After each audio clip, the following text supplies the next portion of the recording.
Right, students. So 40 students are in the class, still 30 shy, 30 plus. So yes, कल की class में हमने assignment से रिलेटेड, एनरोलमेंट से रिलेटेड कुछ चीज़ें, कुछ हमारा जो है स्टेप आगे बढ़ा था, वरना लास्ट कुछ क्लासेस से हम सिर्फ चेक कर रहे थे और कुछ था नहीं CMS LMS के ऊपर। लास्ट क्लास में जो हमने स्टेप्स किए थे उसके बाद आपकी एनरोलमेंट आना शुरू हो गई थी मेरे पास। सो वो स्टूडेंट जो कल की क्लास में नहीं थे उनको भी मैंने ईमेल की थी। ईमेल आप सबको पहुंच गई थी ना, जो क्लास में हैं कुछ स्टूडेंट्स अगर मुझे वेरीफाई कर दें। यस सर, पहुंच गई थी सबकी। ईमेल आप सब तक आई थिंक पहुंच गई थी। जी जी या बिल्कुल। सो यस, तो बाकी स्टूडेंट्स की तरफ भी ईमेल तो पहुंच गई होगी, उन्होंने एनरोल कर लिया होगा। सो लेट्स सी कि आज का स्टेटस क्या है, क्योंकि संडे तक का आपके पास टाइम है। संडे तक हम ये एक्सरसाइज करते रहेंगे एंड वी विल सी कि अगर कोई इशू है किसी स्टूडेंट का तो वो काइंडली रिजॉल्व जल्द से जल्द हो जाए।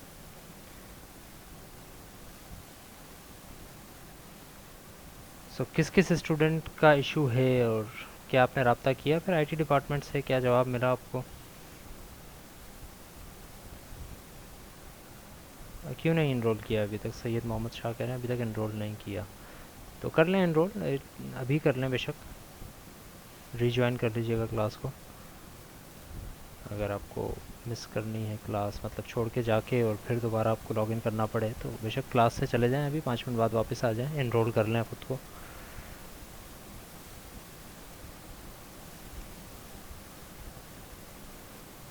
I also got an email from student जो कह रहे थे कि CMS के इशू भी शायद सॉल्व हो गए। CMS के ऊपर भी आप कोर्स में एनरोल हो सकते हैं। I am quoting him, I am not sure कैसा हो रहा है या नहीं।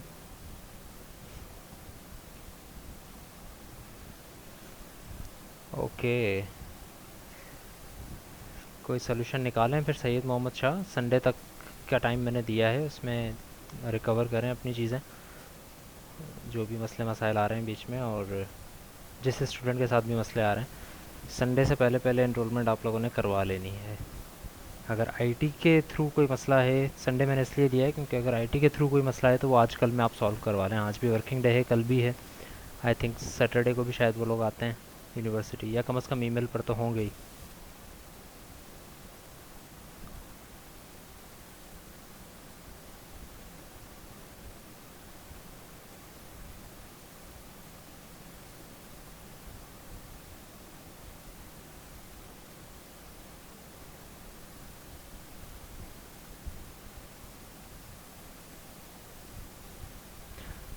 या स्टिल नो एनरोलमेंट्स, कोई एनरोलमेंट CMS के ऊपर नहीं है मेरे पास। But if I go and see discrete structures and software engineering both,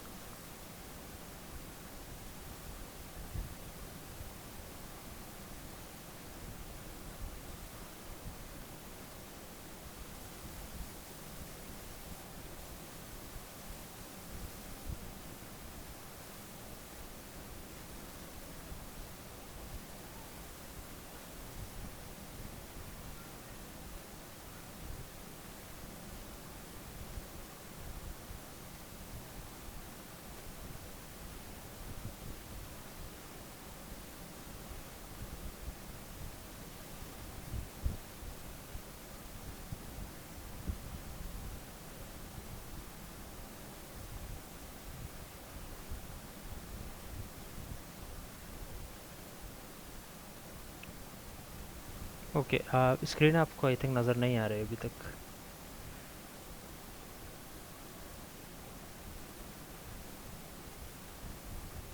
there you go, screen visible है सबको?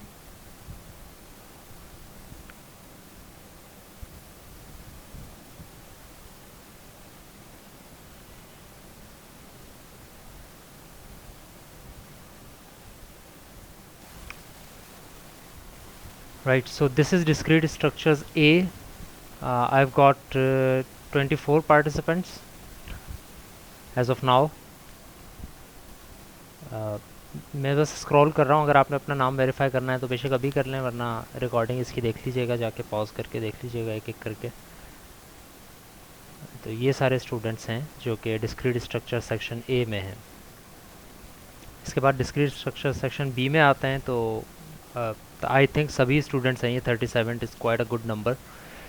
आई थिंक कल कोई स्टूडेंट कह रहा था कि 37 बी सेक्शन बी में 40 स्टूडेंट्स हैं, तो स्टिल अगर उस हिसाब से चला जाए तो 3 स्टूडेंट्स शायद हैं यहाँ पे। अ, लेकिन ये स्टूडेंट्स हैं जो कि अब तक इनरोल हो चुके हैं। So if your name is in this, so good for you.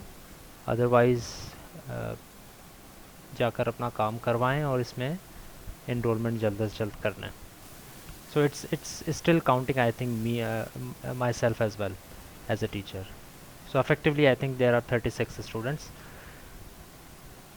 Again मैंने ईमेल में भी ये बात लिखी थी, कल क्लास में भी बार बार मैंने ये बात दोहराई थी। If your name is twice here with twice your what do you call it accounts और ईमेल आईडीज़, तो एक ही अकाउंट को आपने रखना है। अगर ऐसा कोई है जिसके एक से ज़्यादा अकाउंट बने हुए हैं और यहाँ पर एक से ज़्यादा दफ़ा वो रजिस्टर हो गया है, किसी भी वजह से हो सकता है, तो काइंडली उसको सही करवाएं।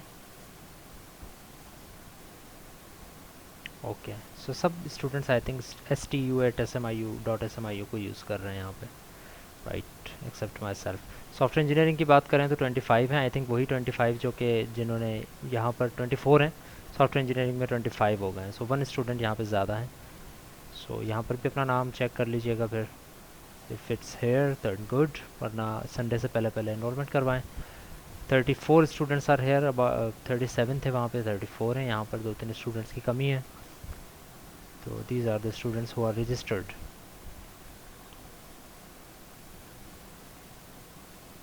Right.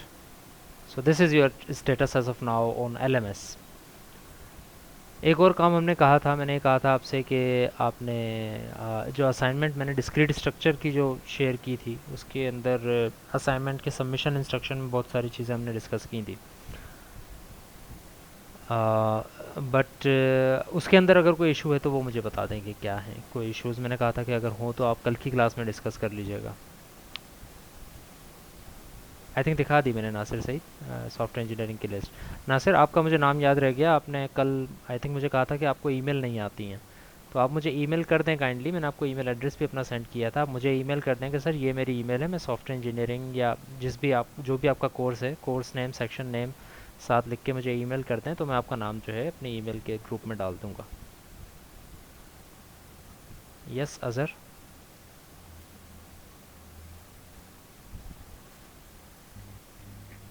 सर अस्सलाम वालेकुम। वालेकुम अस्सलाम। सर आप वो डिस्ट्रिक्ट स्ट्रक्चर का सर आपने जो असाइनमेंट दिया था सर, उसके अंदर सर क्वेश्चन नंबर 5 है सर, वो समझ नहीं आ रहा, अगर आप सर समझा देंगे चलें ठीक है, मेहरबानी मैं होगी देख सर। लेता हूँ उसको। मैं देख लेता हूँ कि क्या है वो। ठीक है। थैंक स्पेसिफिकली बेसिकली मैं ये चाह रहा था कि जो सबमिशन इंस्ट्रक्शन से रिलेटेड अगर कोई क्वेश्चन है ना, तो वो आप आज की क्लास में बेशक पूछ लें।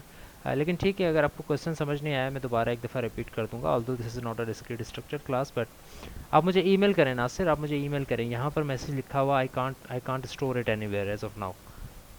आप मुझे इसी ईमेल आईडी से ईमेल करें मुझे, zubair@smiu.edu.pk पे। जो ईमेल आपको यहाँ पर भी स्क्रीन के ऊपर भी नज़र आ रही होगी, ये रही। इस ईमेल के ऊपर आप मुझे ईमेल करें कि सर मैं स्टूडेंट हूँ और मेरा ये कोर्स है, ये सेक्शन है, तो मुझे इस सेक्शन की ईमेल्स आप भेजा करें। रिजवान, आप भी यही काम करें फिर। पुरानी ईमेल भी अपनी लाजमी तौर पर मुझे सेंड कर दें कि सर पुरानी मेरी ये ईमेल थी, मुझे इस पे आती है, लेकिन अब मैंने चेंज कर ली है, तो अब मुझे इस पे आनी चाहिए ईमेल। अगर इस तरह का कोई है रवैया तो वो मुझे सेंड कर दें ताकि मैं उसको रिप्लेस कर सकूँ। सो अच्छा, टर्निटिन के ऊपर हो गई थी आपकी enrolment?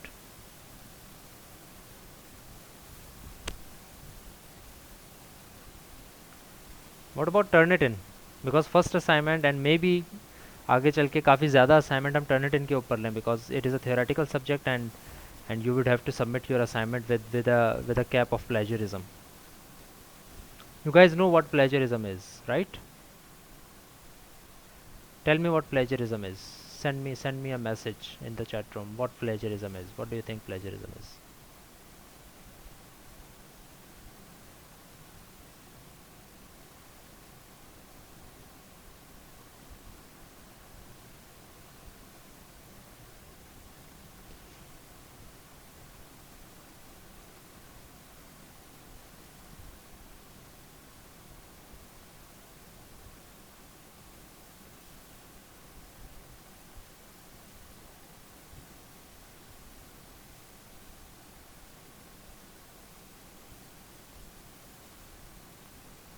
Copy of someone work, copy paste checker. अच्छा, चेकर जो होता है, कॉपी पेस्ट को हम प्लेजरिज्म कहते हैं असद वैसे, और प्लेजरिज्म चेकर जो होता है वो कॉपी पेस्ट चेकर भी आप उसको कह सकते हैं। अच्छा, using same content from other website, कितना कॉपी किया ये पता चल जाता है प्लेजरिज्म से। यस जवाब।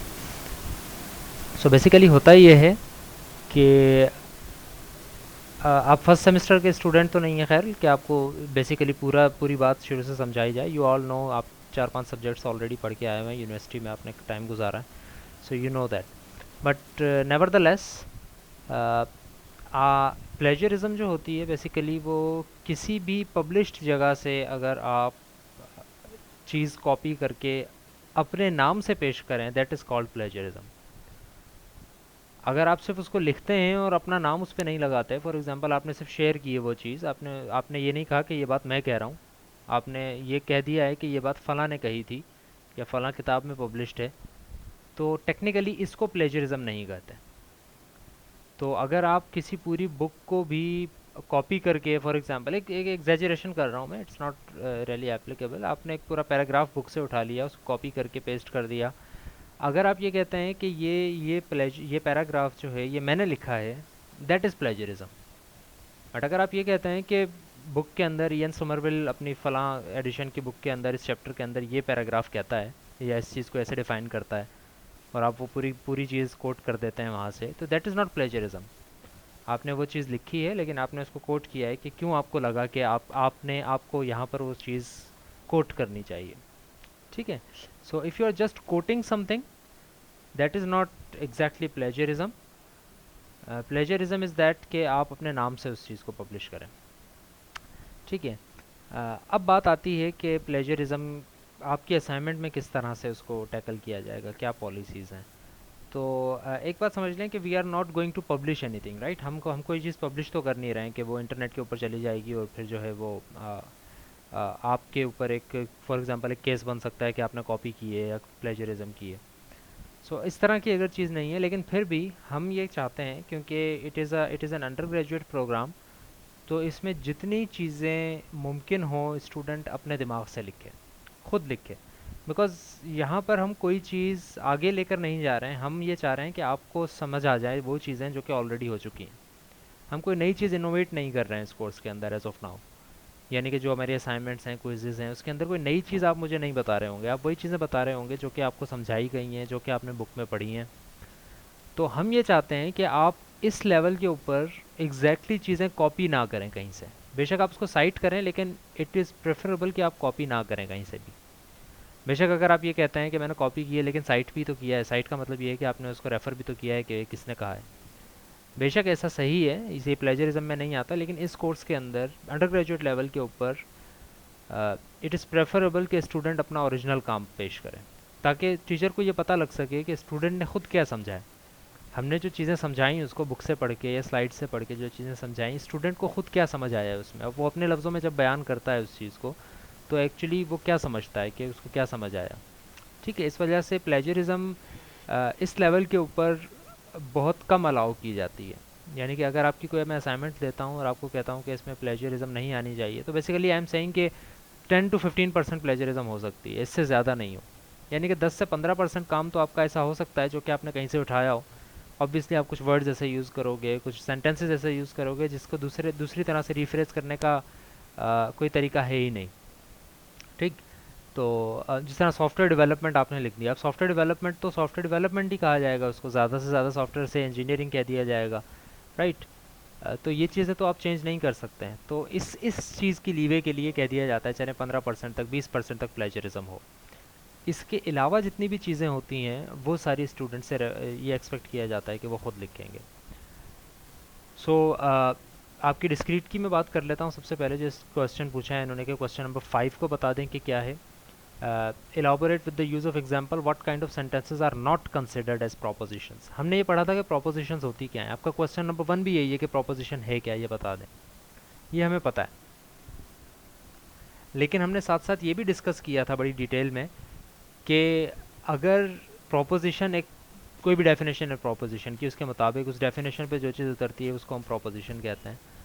तो क्या चीज़ proposition नहीं होती, इस पे हमें थोड़ा सोचना पड़ा था कि एक्चुअली फिर क्या कौन सी ऐसी चीज़ है, कौन सा ऐसा फिनोमेना है जिसको प्रोपोजिशन नहीं कहा जाएगा। इस पे फिर हमने काफ़ी डिटेल बात की थी कि कौन सी ऐसी चीज़ें हैं जिसको प्रोपोजिशन नहीं कहा जाएगा और क्यों उनको प्रोपोजिशन नहीं कहा जाएगा।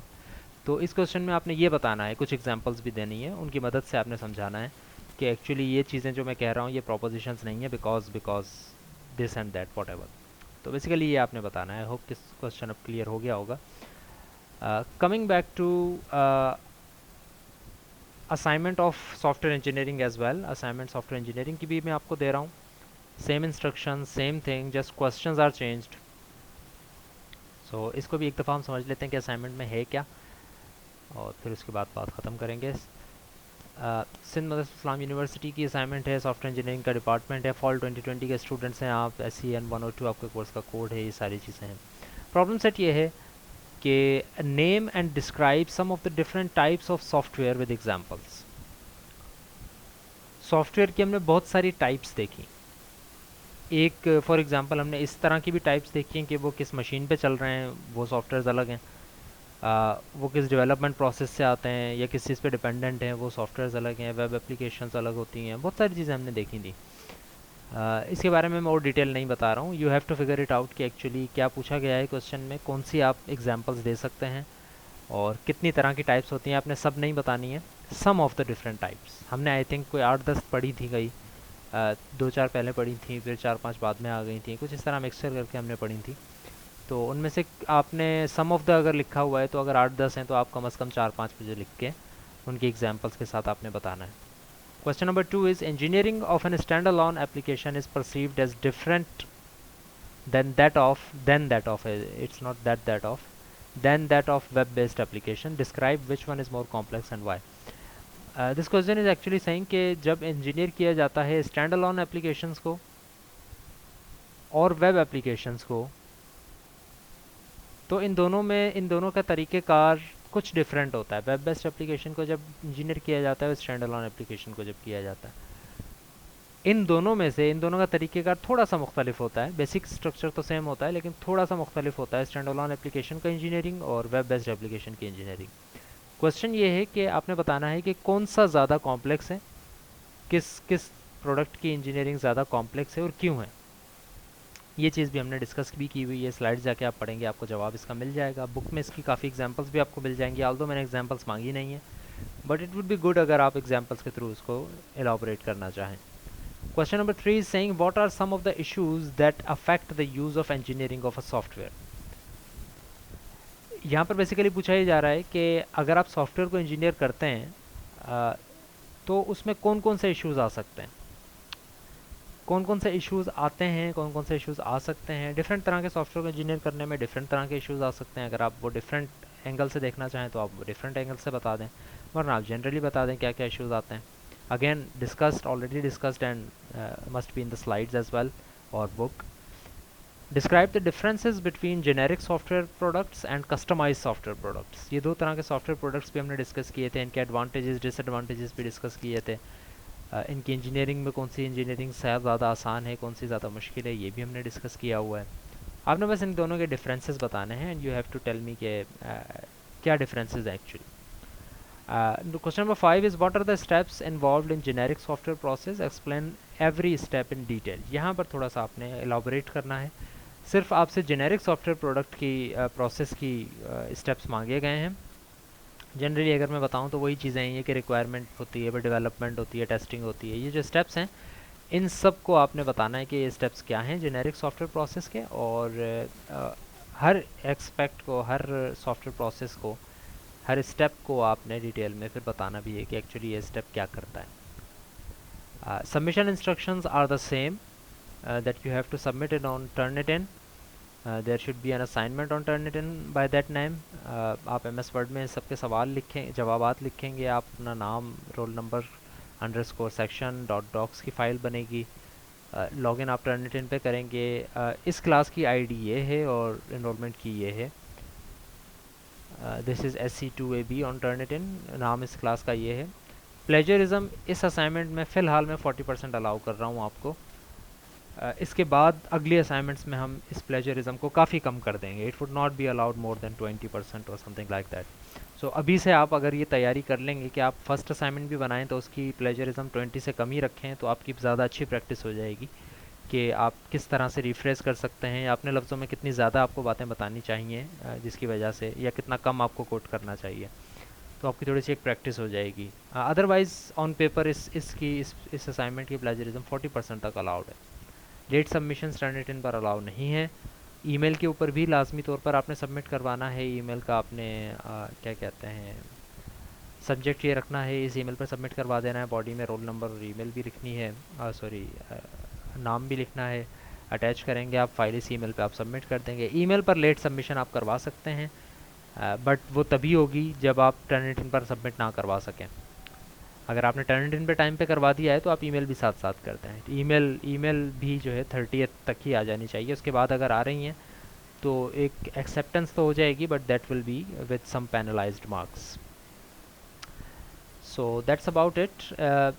काइंडली ख्याल रखिएगा कि जिस असाइनमेंट का सॉल्यूशन है वो उसी उसी सब्जेक्ट के साथ आए, because it can get complicated, क्योंकि हम एक से ज़्यादा कोर्सेज आपस में पढ़ रहे हैं। मैं आपको 2 कोर्सेज पढ़ा रहा हूँ और दोनों की असाइनमेंट इंस्ट्रक्शन सबमिशन एक जैसी ही हैं, और हर असाइनमेंट आपने 2 जगह सबमिट करवानी है, तो इट कैन बी कॉम्प्लिकेटेड। तो काइंडली इस पर थोड़ा ज़्यादा जोर दीजिएगा अपने दिमाग को कि double check, triple check, quadruple check कीजिएगा अपनी फ़ाइल को जो आप अटैच कर रहे हैं। ये ना हो कि आपने लिखा है SC और उसमें आपने अटैच कर दी है डिस्क्रीट स्ट्रक्चर्स की फ़ाइल, राइट। तो इस तरह की चीज़ें आप नहीं कीजिएगा। या आपने क्लास में इसमें इनरोल हुए हुए हैं और आपने क्लास खोली SC की है और आपने उसमें अटैच कर दी है डिस्क्रीट की असाइनमेंट, ये चीज़ें आपने काइंडली नहीं करनी। इसको आपने डबल चेक तो करते ही हैं जब आप असाइनमेंट सेंड करते हैं, लेकिन 3-4 दफ़ा आपको इसमें चेक करना पड़ेगा, बिकॉज 2 कोर्सेज हैं और दोनों की एक ही तरह की इंस्ट्रक्शंस हैं, तो थोड़ी सी उसमें कन्फ्यूजन हो सकती है। सो दैट्स अबाउट इट। अगर कोई क्वेश्चन इससे रिलेटेड है तो मुझसे पूछ लें।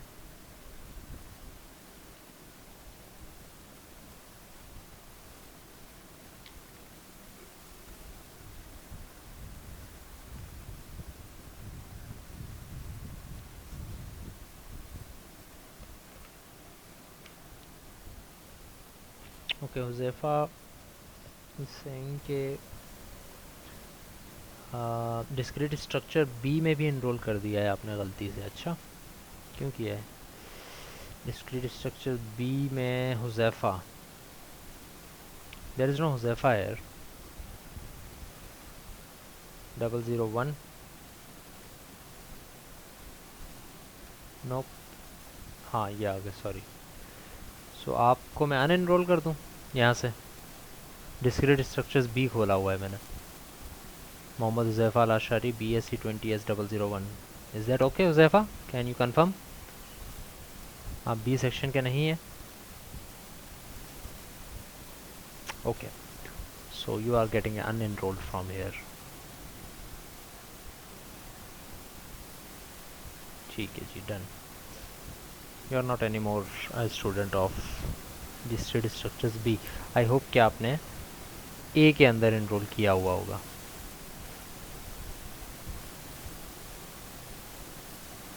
Why is it not searching?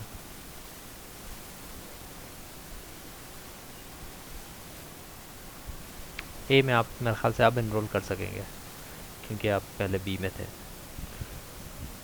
All right, so how about Turnitin? DS एक अलग क्लास है, सॉफ्टवेयर इंजीनियरिंग एक अलग क्लास है।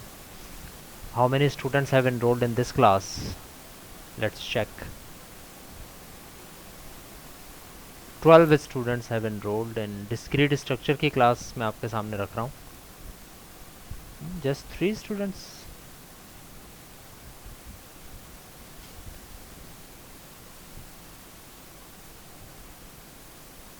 Why was it writing 12 then?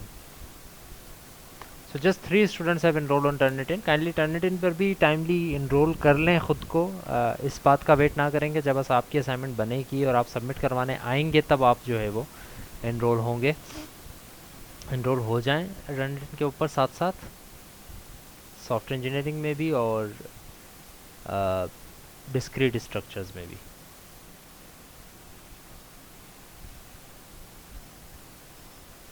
Okay, discrete structures में ये 12 स्टूडेंट्स एनरोल हो चुके हैं और सॉफ्टवेयर इंजीनियरिंग में सिर्फ 3 स्टूडेंट्स एनरोल्ड हैं. Oops. Why does it shift me?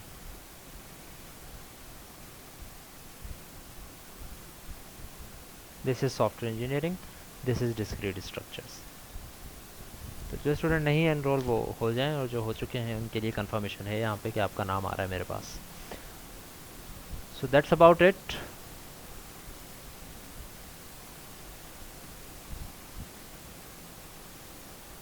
आप क्या कह रहे हैं बिलाल कि आपने एनरोल किया है? किस में एनरोल किया है? आपका नाम नहीं आ रहा क्या टर्निटिन पे?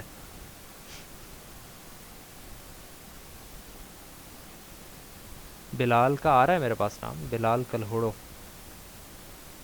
आपका नाम है मेरे पास. सेक्शन सॉरी डिस्क्रीट स्ट्रक्चर्स में आ रहे हैं आप. सॉफ्टवेयर इंजीनियरिंग में आप नहीं आ रहे हैं. एक दफ़ा और देख लीजिएगा, आ जाएंगे. टर्निटिन पे किस कोर्स में? टर्निटिन पे डिस्क्रीट में आ रहा है आपका नाम बिलाल और सॉफ्टवेयर इंजीनियरिंग में नहीं आ रहा है. Okay good, thank you. मैं ड्राइव के ऊपर डाल देता हूँ आपकी सॉफ्टवेयर इंजीनियरिंग की file.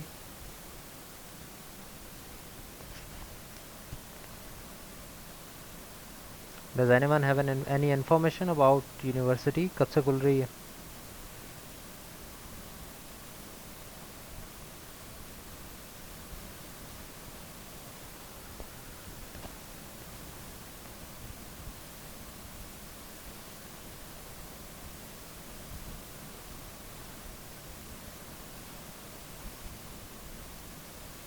No idea.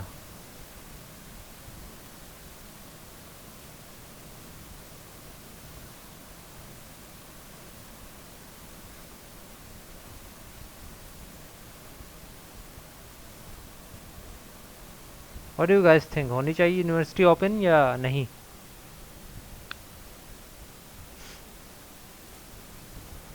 At this moment, मैं हमेशा के लिए नहीं कह रहा हूँ, एट दिस मोमेंट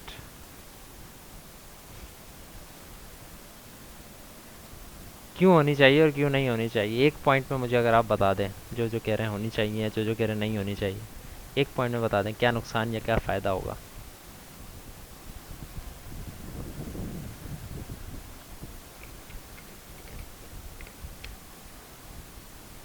लेकिन मसले भी तो हैं शाहज़ैब. शाहज़ैब कह रहे हैं सुकून से घर पे पढ़ रहे हैं.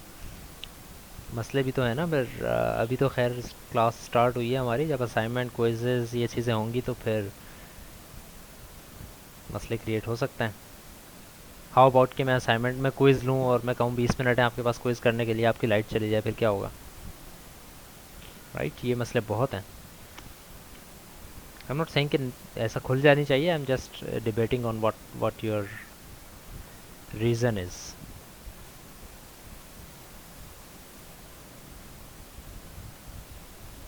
स्टडीज़ का लॉस हो रहा है, मोहम्मद मुजम्मिल ये कह रहे हैं बहुत लॉस हो रहा है, तो यूनिवर्सिटी खुल जाए तो it would be better.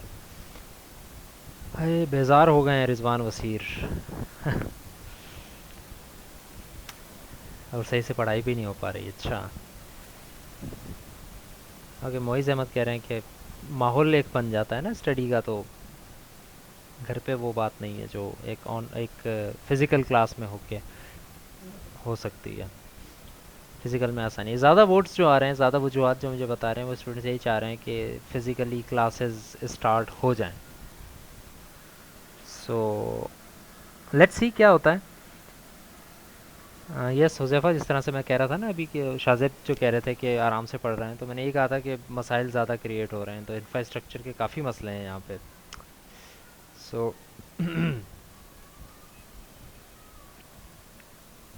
So I think अगर फ़िज़िकल क्लासेस स्टार्ट हो जाती हैं तो that is going to be a very good thing. आप लोग अभी सेकंड सेमेस्टर में हैं, बट आई थिंक आप लोगों ने यूनिवर्सिटी में कुछ ख़ास टाइम नहीं गुजारा अभी तक.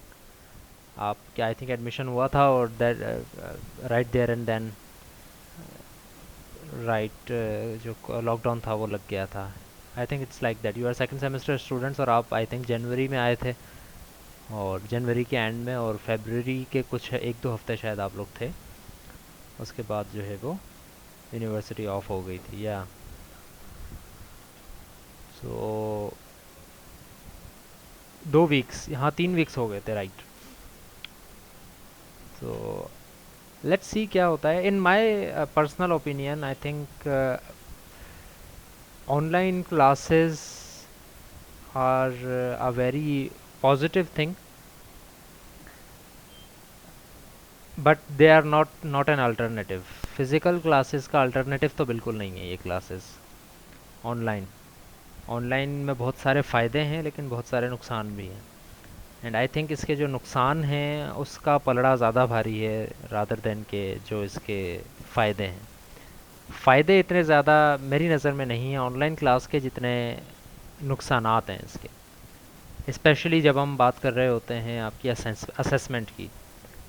अगर लर्निंग की बात की जाए तो लर्निंग तो चलें ठीक है, ऑनलाइन के अंदर भी आई थिंक 70-80% तक उतनी ही लर्निंग हो जाती है जितनी आप एक फ़िज़िकल क्लास में कर रहे होते हैं। बट अगर हम बात करें असेसमेंट की तो असेसमेंट काफ़ी अफेक्ट होती है, बिकॉज लास्ट सेमेस्टर मेरा भी जिस तरह से एक्सपीरियंस रहा ऑनलाइन क्लासेस में, तो classes were going smoothly, but the issue is के क्विज़ेज़ असाइनमेंट्स कोई स्टूडेंट एनरोल नहीं हुआ, कोई स्टूडेंट सबमिट नहीं करवा सका, कोई स्टूडेंट क्विज़ के टाइम पे उसकी लाइट चली गई, किसी स्टूडेंट का इंटरनेट में इशू हो गया।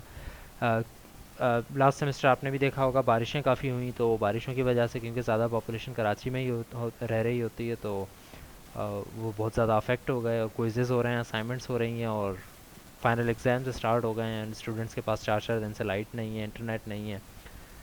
सो ये जो इश्यूज़ हैं असेसमेंट में काफ़ी ज़्यादा अफेक्ट करते हैं, वरना अगर फ्लेक्सिबिलिटी हो बहुत सारी चीज़ों की, अगर असेसमेंट को निकाल दें हम, तो आई थिंक लर्निंग काफ़ी ज़्यादा हो सकती है online class. I am just telling you my personal opinion, you don't have to change your opinion according to what teacher thinks. आपका अपना ओपिनियन है एंड यू थिंक के फिज़िकल बेटर हैं, तो आई एग्री विद यू कि physical classes का alternative तो कुछ भी नहीं है। फ़िज़िकल क्लासेस में जो ग्रूमिंग एक स्टूडेंट की हो सकती है, आप खुद आके इंटरेक्ट करते हैं, आपके ऊपर टाइम की कैद नहीं होती है। टाइम की कैद से मुराद ये है कि आप अगर किसी टीचर से मिलना चाहते हैं, कोई आपका मसला है, तो you can approach the teacher. आप 1 घंटा वेट करके टीचर को अप्रोच कर सकते हैं। आप फॉर एग्ज़ाम्पल आपकी कोई क्लास है या आप कैफेटेरिया में जाके बैठते हैं, आगे पीछे की दुनिया की कोई बात होती है तो आपको अंदाज़ा होता है, थोड़ा सा एक बंदे का दिमाग खुलता है। अगर ऑनलाइन में जिस तरह अभी हम चल रहे हैं इसी तरह अगर क्लासेस चलती रहें तो you may be learning a lot, but you would not be learning the basic what do call it soft skills जो होते हैं बंदे के, वो उस तरह से ग्रूम नहीं हो पाते हैं। सो खलील अहमद अवान कह रहे हैं कि असाइनमेंट की ईमेल मैंने नहीं की थी, मैंने इनरोलमेंट की ईमेल की थी खलील। असाइनमेंट की ईमेल मैंने नहीं की थी। आपके पास अगर बाकी ईमेल्स आ रही हैं तो I think you are registered, if not you can send an email to me at zubair@smiu.edu.pk। Yes Azharuddin, do you want to speak?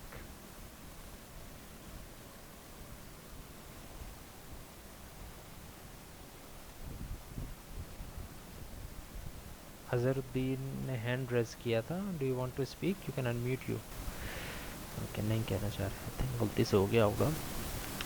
अच्छा, बाकी अगर आ रही हैं ईमेल्स तो दैट्स गुड। तो अभी अगर ये बात निकली है तो ये सब स्टूडेंट्स ही सुन लें कि जितने, अगर आपके पास ईमेल्स नहीं आई हैं, मेरी लास्ट ईमेल मैंने की थी आपको एनरोलमेंट के लिए, जब मैंने आपको एलएमएस के ऊपर एनरोलमेंट की जो ईमेल आई थी ना, that was my last email. अगर वो ईमेल सबके पास आई हैं तो दैट्स ओके, अगर किसी के पास नहीं आई हैं तो kindly send me an email at zubair@smiu.edu.pk with your course name and your section कि सर मैं इस सेक्शन का स्टूडेंट हूँ, इस ये कोर्स आपसे पढ़ रहा हूँ या पढ़ रही हूँ, और तो काइंडली मेरा नाम, मेरी ईमेल जो है वो नोट कर लें फॉर फर्दर करस्पॉन्डेंस। हुज़ैफ़ा कह रहे हैं कि जी सर, जैसे आज आज कौन सा लॉकडाउन लग गया? अच्छा, जैसे आए, सॉरी आए, sorry, okay I got it.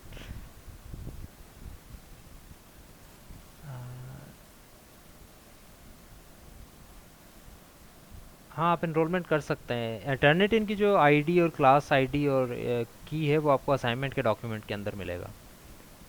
Assignment की फ़ाइल मैंने गूगल ड्राइव के ऊपर रख दी है, tiny.cc/se fall2020smiu। Okay then, all right, so let's start with our lecture. I think first lecture हम कंप्लीट कर चुके थे। Let's start with the second lecture today, and we are going into the actual software processes model. आज हम उनको discuss करेंगे. The screen was shared, right? Screen is visible to everyone.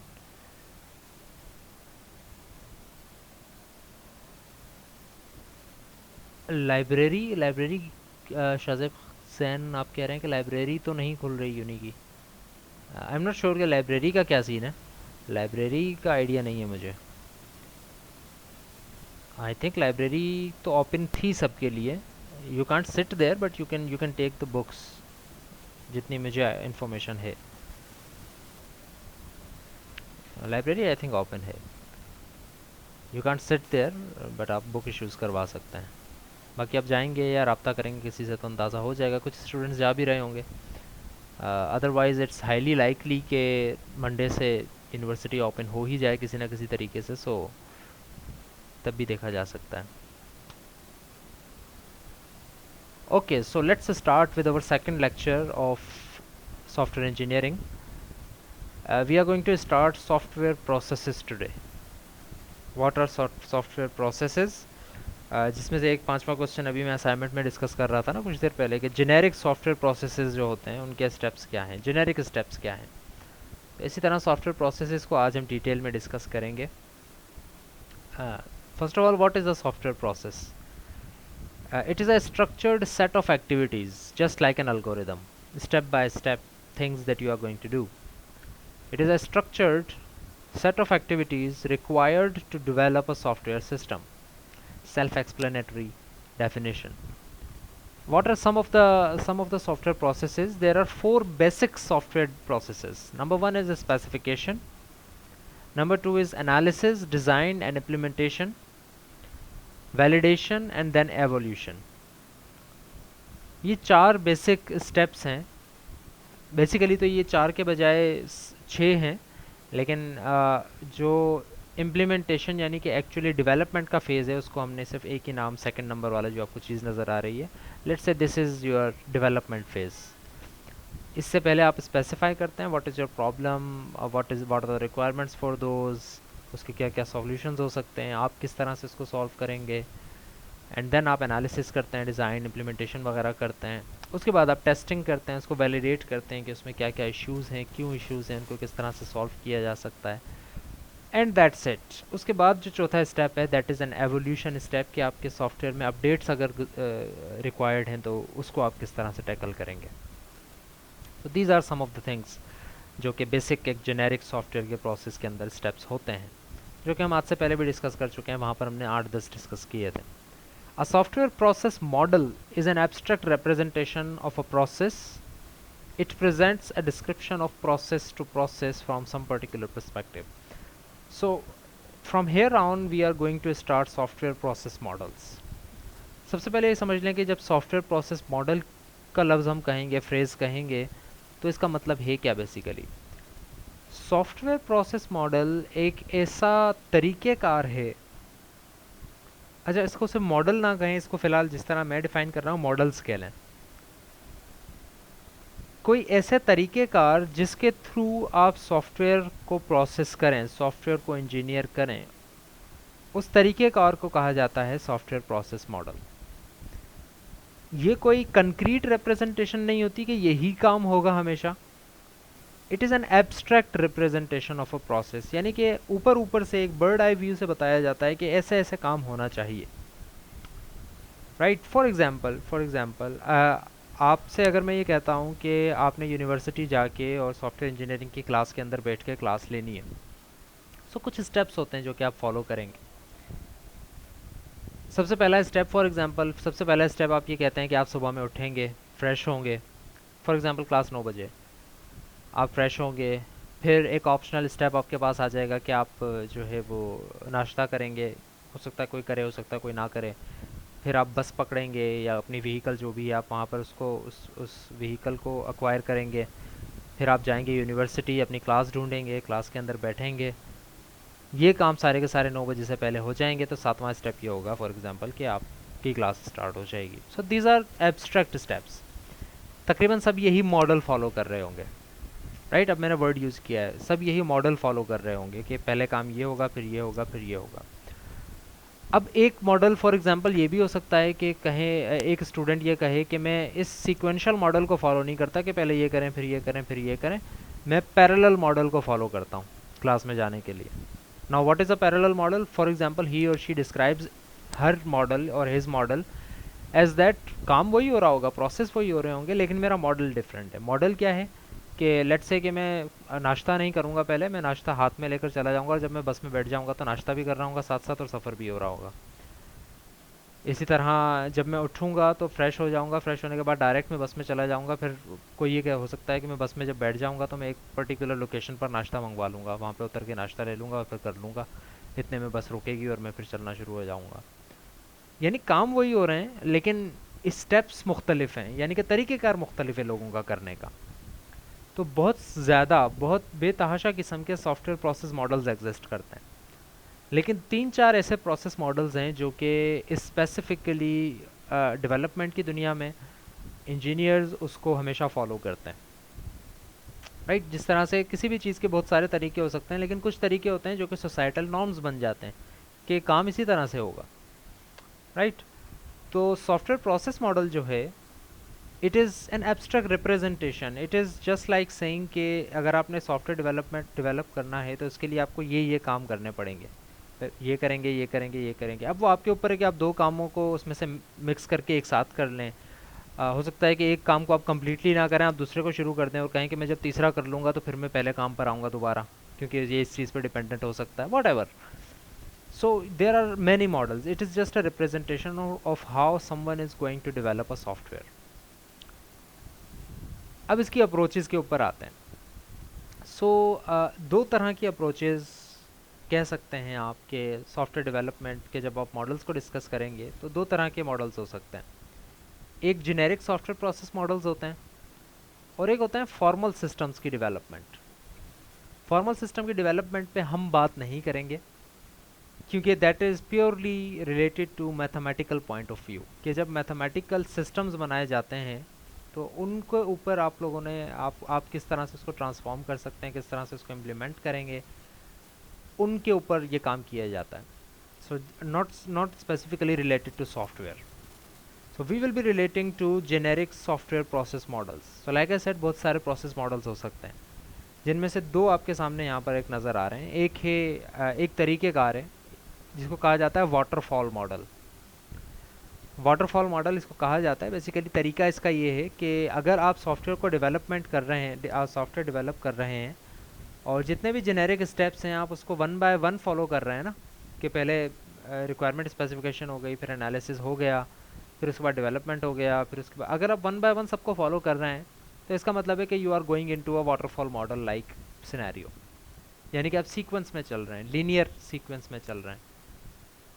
It has a separate and distinct phases of specification and development.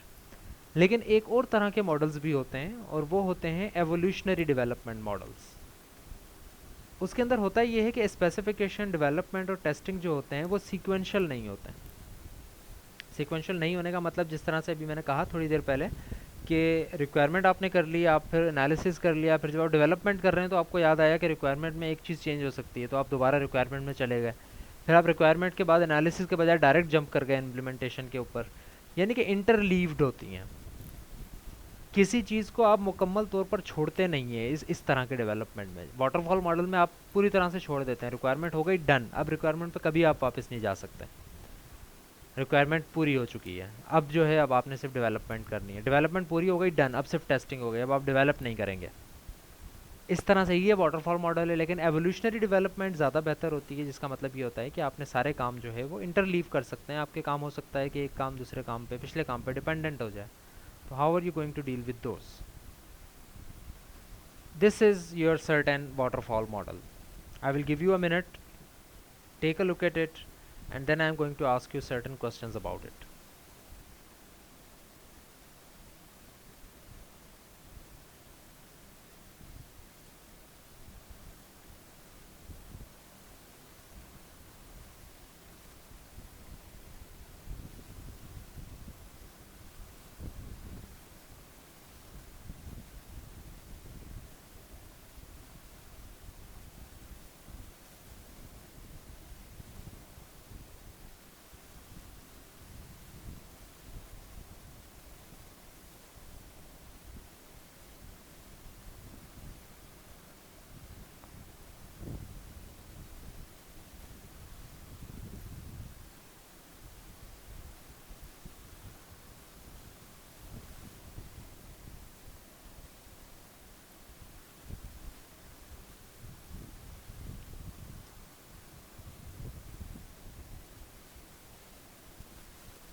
So generic software process के कुछ steps जैसे हम discuss करते हुए आ रहे हैं। रिक्वायरमेंट डेफिनेशन, क्या क्या ज़रूरियात हैं आपके सॉफ्टवेयर की डेवलपमेंट के लिए, फिर आप उसको इम्प्लीमेंट करते हैं, सॉरी डिज़ाइन करते हैं, एनालाइज करते हैं किस तरह का डिज़ाइन होगा, कैसे काम करेगा आपका सॉफ्टवेयर, देन आप उसको इम्प्लीमेंट करते हैं, फिर आप उसकी टेस्टिंग करते हैं, और फिर आप उसको मेंटेन करते हैं, यानी कि उसको डिप्लॉय कर देते हैं और फिर उसके इश्यूज़ जो आ रहे होते हैं उनको सॉल्व करते हैं।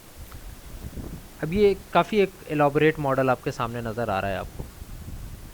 Now tell me what do you guys think कि क्या इसमें है, क्या चीज़ आपको समझ में आ रही है इसमें।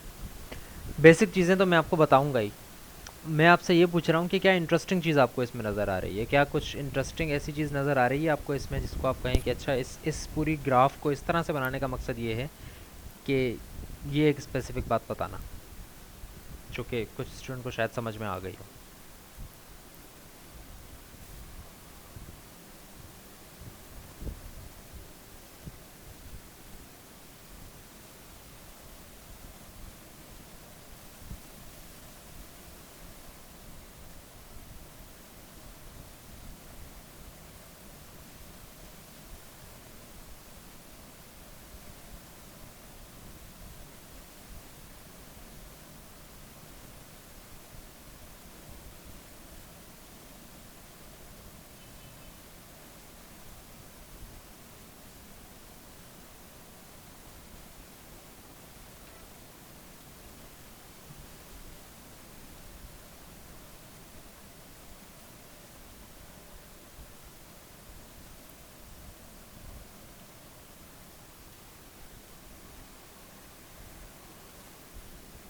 राइट मोहम्मद अनस, मैं समझाता हूँ।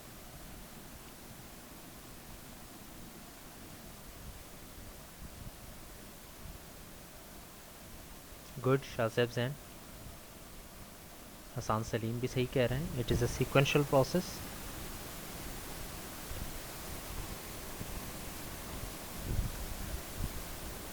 शाहजेब जैन, आपके नाम के साथ आईडी नहीं लिखी हुई, जिन स्टूडेंट्स के नाम के साथ आईडी नहीं लिखी हुई काइंडली वो आईडी के साथ लॉग इन हो।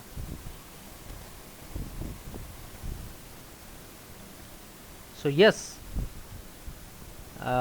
First of all it is saying, अब मैं बेसिक से स्टार्ट कर रहा हूँ फिर इंटरेस्टिंग चीज़ों के ऊपर भी आता हूँ। First of all it is saying कि it is a sequential model. You will do this, kindly follow my mouse pointer. First you will do this, then you will do this, then you will do this, then this, and then this. If you want to go back to certain position, for example here you identify some issues with your requirement definition, you cannot go back. This is the only issue of waterfall model. It is a very precise definition and process, but the issue is that you cannot go anywhere from here except at implementation. यहाँ पर अगर आप पहुँच गए हैं तो इसके बाद आप implementation and unit testing के ऊपर ही आएंगे, इसके अलावा आप कहीं नहीं जा सकते। तो अब अगर इन सारी चीज़ों को एक मिनट के लिए हम छोड़ें कि इसमें लिखा हुआ क्या है, and just concentrate on the arrows and boxes, shapes and arrows के ऊपर अगर हम गौर करें, so we can see that first this step, इसके बाद कहाँ जा सकते हैं हम, how many arrows are going from this box, so only one arrow, which means कि after this process you can go to only one place, which is this. And what about here, इसके बाद आप कहाँ जा सकते हैं, how many arrows are going from this box, only one, you can only go from here to here. Again the same is going with this, the same is going with this. However, if you look at this, from here you can go to any step you are desired. जहाँ आपकी मर्ज़ी हो, जहाँ आपको ज़रूरत हो कि आप जाना चाह रहे हो, वो आप इस स्टेप के बाद जा सकते हो। इस स्टेप के बाद आप कहाँ जा सकते हो, there is only one arrow leaving, but that arrow is going to multiple locations, 1 2 3 4, which means that from here on out, यहाँ आने के बाद आप वापस अगर जाना चाहें तो you can go to integration as well, you can go to implementation as well, you can go to software system design as well, and you can go to requirement definition, यानी कि आप 0 पॉइंट पर भी जा सकते हैं दोबारा। But again the issue is the same, the issue is कि आप यहाँ से अगर आप वापस आ जाते हैं कहीं पे, तो उसके बाद अब ये इशू भी है और यही इस वाटरफॉल मॉडल की ब्यूटी भी है कि अगर आप यहाँ से किसी स्टेप पर वापस आ जाते हैं तो उस स्टेप के बाद उसके जो फॉलोइंग स्टेप्स हैं वो आपको दोबारा सारे के सारे फॉलो करने पड़ेंगे। यहाँ से आप डायरेक्ट वापस नहीं आ सकते, यहाँ से जा सकते हैं, लेकिन अगर आपने इस जगह कोई चेंजिंग की तो इसका मतलब है कि इस चेंजिंग के बाद आपको यहाँ पर भी चेंजिंग करनी है, या कम से कम यहाँ पर विजिट करना है, इस बंदे को इस बॉक्स को दिखाना है कि आपने ये चेंजिंग की है। अगर इसको ज़रूरत पड़ी इसकी चेंजिंग के ऊपर कुछ करने की तो करें, वरना इसके बाद फिर आप यहाँ पर भी जाएं और फिर दोबारा यहाँ पर आएँ। So when you look at it, it's just a waterfall model के पहले ये होगा फिर ये होगा फिर ये होगा, but it's also showing you some of the interesting and fascinating aspects of this waterfall model. Number 1, requirement definition होगी, उसके बाद सिर्फ और सिर्फ सिस्टम सॉफ्टवेयर डिज़ाइन हो सकता है। एक और इसका बड़ा इंपॉर्टेंट पॉइंट ये है कि आप रिक्वायरमेंट डेफिनेशन के बाद डायरेक्ट जंप नहीं कर सकते इम्प्लीमेंटेशन के ऊपर। You have to go through software and system design, then you will go through implementation and unit testing in order to reach integration and system testing, and then you will reach operation and maintenance. And if you think at the operation and maintenance topic, at the operation and maintenance area, if you think that some things need to change, some things are not right or some things can be improved, then you can go back to that step जहाँ पे आपको लगता है कि ये changing होनी चाहिए. For example, you know कि system के design पर इससे कोई फ़र्क नहीं पड़ेगा, लेकिन how about कि मैं 10 वेरिएबल के बजाय एक एरे बना दूँ 10 का, तो काफ़ी ज़्यादा बेहतर हो जाएगा. तो you will not go to the system design, you will just go to the implementation. कि इम्प्लीमेंटेशन में मैंने 10 वेरिएबल्स बना दिए थे, मैं उसको एक एरे बना देता हूँ तो थोड़ा मेमोरी मेरी सही से मैनेज हो जाएगी. तो आप इम्प्लीमेंटेशन पर जाते हैं, दैट्स इट. लेकिन ये है कि इम्प्लीमेंटेशन के बाद फिर इंटीग्रेशन और सिस्टम टेस्टिंग लाजमी करनी है आपको in order to go to operation and maintenance again.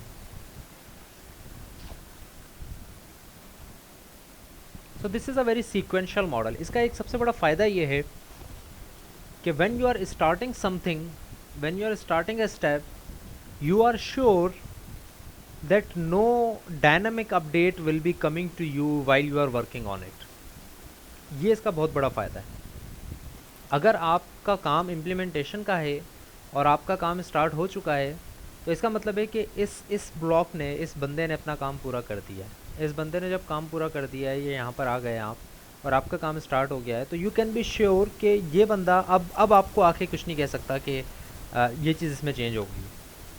अब आपने काम जो स्टार्ट कर दिया है, अब आपने सिर्फ और सिर्फ आउटपुट देनी है इंटीग्रेशन को. You are not responsible to report issues और any kind of thing, any kind of improvement to software and system design. अगर आपको लगता है डिज़ाइन बेहतर हो सकता है, you can not do anything. The system is final, the software design is final.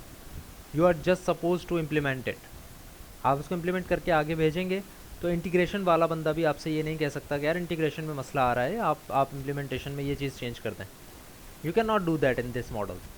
If you are doing it like this, then integration के जितने भी मसले हैं वो इंटीग्रेशन वाला सॉल्व करेगा. हाँ, ये हो सकता है कि वो उस इंटीग्रेशन के सिस्टम को बनाकर, गलत बनाकर या बुरा बनाकर ऑपरेशन एंड मेंटेनेंस को बता दे और कहे कि ये मसले हैं, ये इम्प्लीमेंटेशन वाले को भेज दिए जाए. अब ऑपरेशन और मेंटेनेंस का काम भी यही है कि वो मेंटेन करता है, वो देखता है, इसने कह तो दिया कि ये गलती है और इम्प्लीमेंटेशन ने सही करनी है, बट इट वुड वेरीफाई कि क्या ये वाकई कह रहा है सही. अगर ये सही कह रहा है तो it will go to implementation और इम्प्लीमेंटेशन वाला वो काम कर देगा जिस तरह से मेंटेनेंस वाला कहता है. सो it has its pros as well, it has its cons as well. If you have any insight, any comment, any issue regarding this model, ask me now.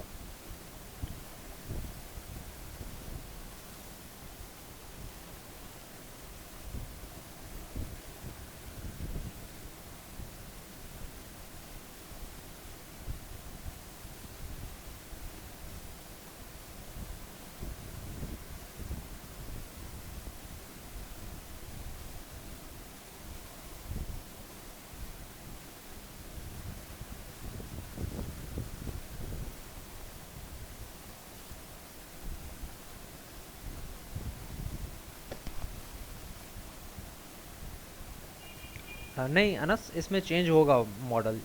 यही तो हम पढ़ रहे हैं आज के, मॉडल्स चेंज हो जाएंगे.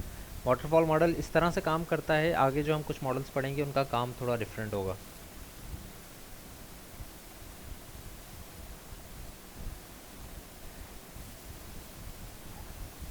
Right Rizwan Wasir, step by step methods show हो रहे हैं कि क्या क्या स्टेप्स होंगे एक सॉफ्टवेयर को डेवलप करने के लिए। यस शाहज़ैब, मेंटेनेंस के बाद हम किसी भी एक स्टेप पर जा सकते हैं जहाँ पर मेंटेनेंस रिक्वायर्ड है, but next step is that कि उस स्टेप पर इम्प्रूवमेंट के बाद आपको नीचे वाले तमाम स्टेप से गुजरना पड़ेगा in order to complete your process. You can't just go back directly to maintenance. You can go directly to any step from maintenance, but you cannot go to maintenance directly from any step. So all right, let's move on.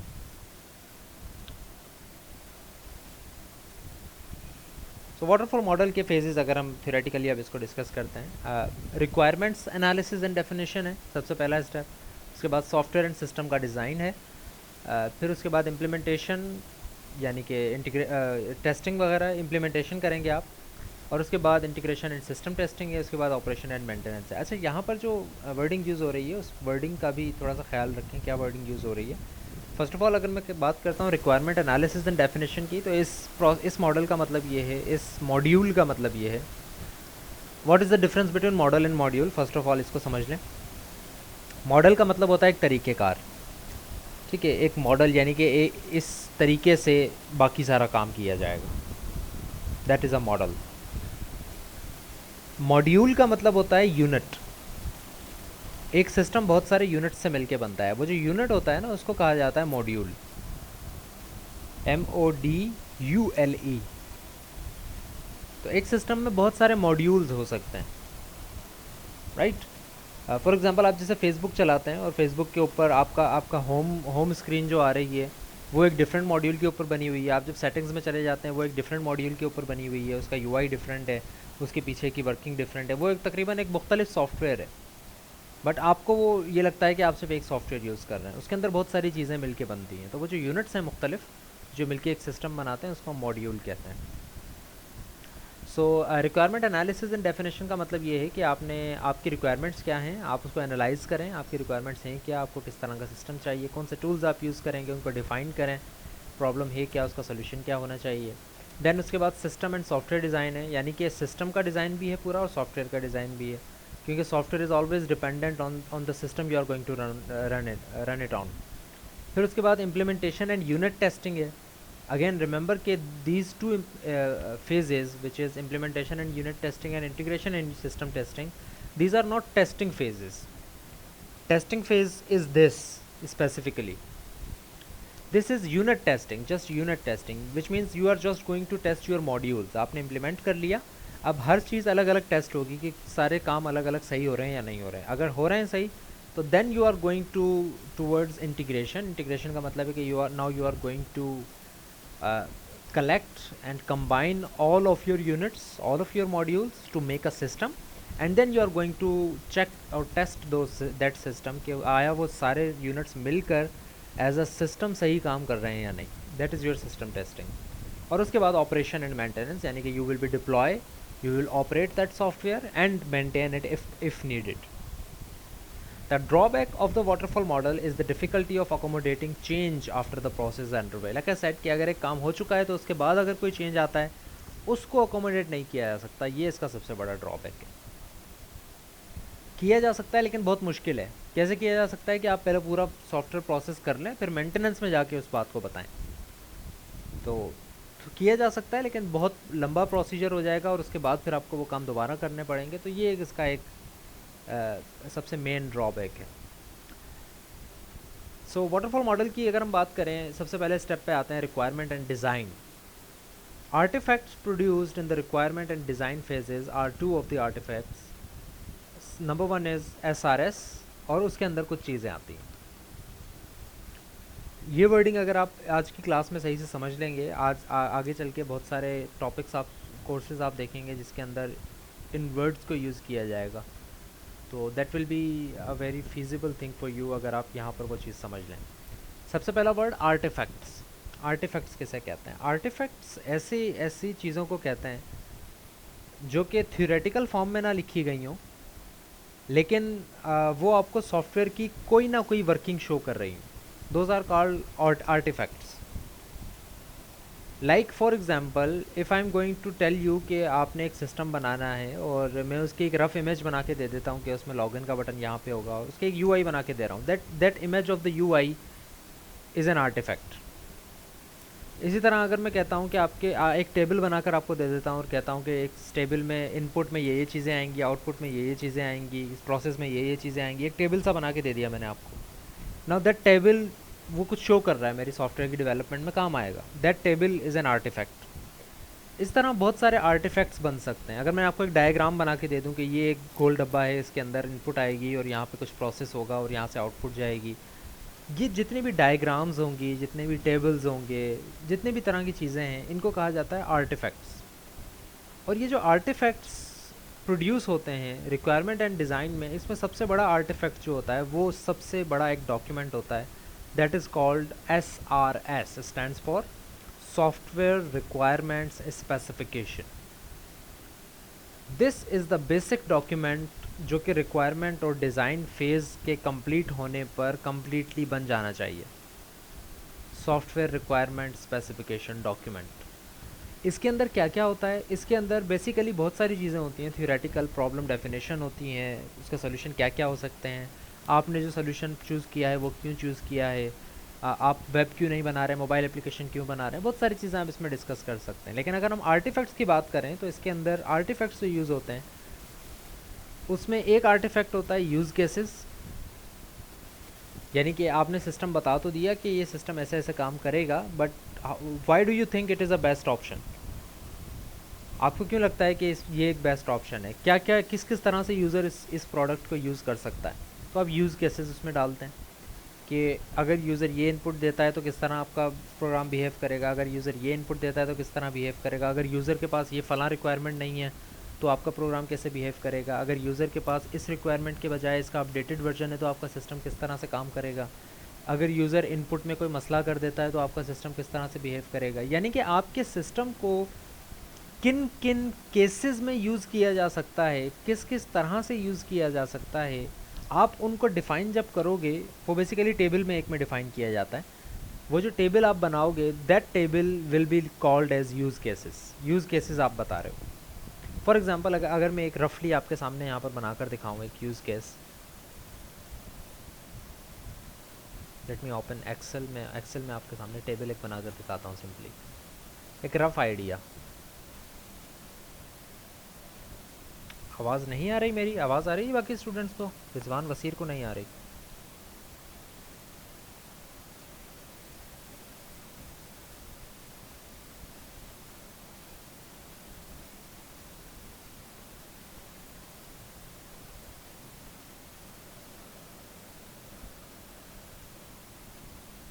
आ रही है?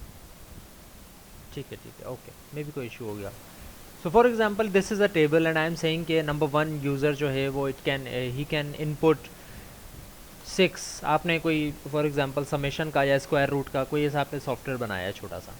भाई first case ये है कि user input करेगा 2, फिर आपने कहा कि user can input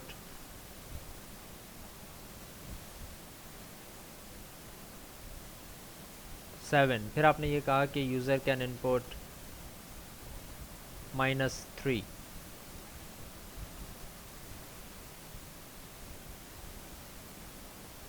square, let's say, sorry गलत कर दिया मैंने, -3 square, oops not this, I think वो इसमें नहीं होता। खैर, सो लेट्स से कि भाई हम कहते हैं कि यूज़र ये भी इनपुट कर सकता है, ये भी इसका। अब इसमें सिस्टम काम कैसे करेगा? What will be the process? कौन सा सिस्टम कॉल होगा? फॉर एग्जांपल 6 इनपुट करता है तो हम कहते हैं कि हमारा फंक्शन ए कॉल होगा। अगर 7 इनपुट करता है तो हमारा फंक्शन बी कॉल हो रहा होगा। अगर ये इनपुट करता है तो हम एरर शो करवा देंगे एंड वाई इसकी रीज़न बता देंगे क्या है। यानी कि इस तरह के आप कुछ डॉक्यूमेंट देंगे। Now these are use cases, this is use case number 1, this is use case number 2, this is use case number 3। इस तरह बहुत सारे यूज़ केसेस हो सकते हैं आपके सॉफ्टवेयर के, और हर तरह के यूज़ केस में आप अलग तरह की डेफिनेशन लेके अलग तरह से उसको डील कर रहे होंगे।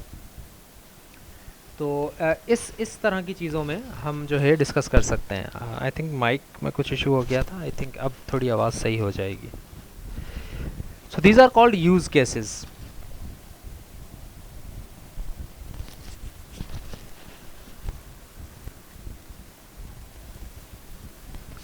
ओके। उसके बाद आती है बात स्टैटिक एनालिसिस की। There are class diagrams. Class diagrams क्या होती हैं, ये सब चीज़ें हम एक एक करके बनाएंगे भी और इनके ऊपर डिटेल डिस्कस भी करेंगे। अभी हम सिर्फ व्हाट मॉडल्स जो हैं उनको डिस्कस कर रहे हैं, उनके अंदर क्या क्या चीज़ें इंक्लूड हो सकती हैं, ये चीज़ें कैसे बनाई जाती हैं, इनकी क्या स्पेसिफिकेशन होती है, ये हम आगे चल के डिटेल में इस कोर्स के अंदर पढ़ेंगे। So for example class diagram आप बनाते हैं। क्लास डायग्राम बेसिकली ये शो कर रही होती है कि आपके जो मॉड्यूल्स अलग अलग काम कर रहे हैं उन मॉड्यूल्स को आपने किस तरह से डिवाइड किया है, राइट। फॉर एग्जांपल फेसबुक की जिस तरह से हम बात कर रहे थे, तो होम की एक क्लास बनी हुई है, सेटिंग्स की एक क्लास बनी हुई है, ग्रुप्स की एक क्लास बनी हुई है। उन क्लासेस के अलग अलग क्या क्या फंक्शंस हैं, वो किस तरह से काम करते हैं, आप उनको डायग्राम के तौर पे बता सकते हैं। Then there are behavioural analysis, sequence diagrams आप उसके अंदर बनाते हैं, स्टेट चार्ट्स आप इसके अंदर बनाते हैं। These are also some sort of use cases, details में हम इसकी बात करेंगे।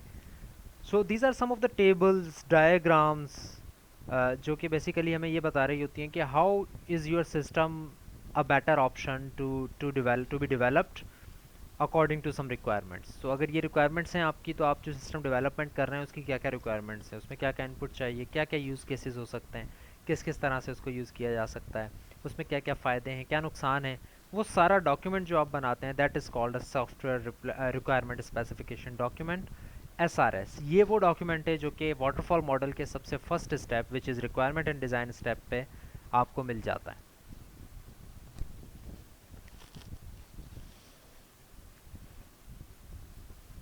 So the requirement document is the official statement of what is required of the system.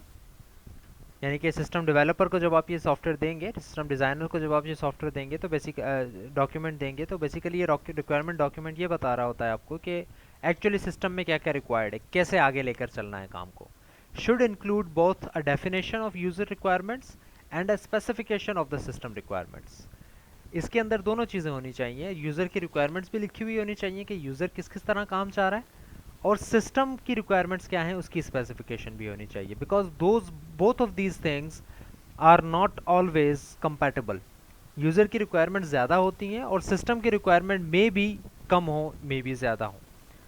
तो system requirements, for example system ये कहता है कि I can handle 1000 users at a time. User ये कहता है कि अब my users can be 100 users at a time. तो इट्स नॉट लाइक कि सिस्टम की रिक्वायरमेंट ये है कि वो 100 ही यूज़र्स ले सकता है, it can handle 100 users eight a time. But ये दोनों चीज़ें आपको रिक्वायरमेंट डॉक्यूमेंट में लिखनी होती हैं कि यूज़र क्या चाह रहा है और सिस्टम की रिक्वायरमेंट क्या है। और यही चीज़ वाइस वर्सा भी हो सकती है, यूज़र ये चाह रहा हो सकता है कि 100 यूज़र्स एट अ टाइम वो उसको हैंडल करने चाहिए सॉफ्टवेयर को, बट क्या आपका जो सिस्टम है हो सकता है कि वो ये कहे कि सिस्टम की रिक्वायरमेंट ये है कि वो 10 यूज़र्स को हैंडल कर सकता है। सो सिस्टम की रिक्वायरमेंट ये होगी कि फिर आप 10 दफ़ा ये काम करें, या 10 मिनट के वक्फे से, 1 मिनट के वक्फे से अलग अलग यूज़र्स को लॉगिन करें, पैरेलल सॉफ्टवेयर को लेकर आ जाएं, what ever the point is कि यूज़र रिक्वायरमेंट्स को भी डिफाइन करेंगे हम और सिस्टम रिक्वायरमेंट्स को भी डिफाइन करेंगे।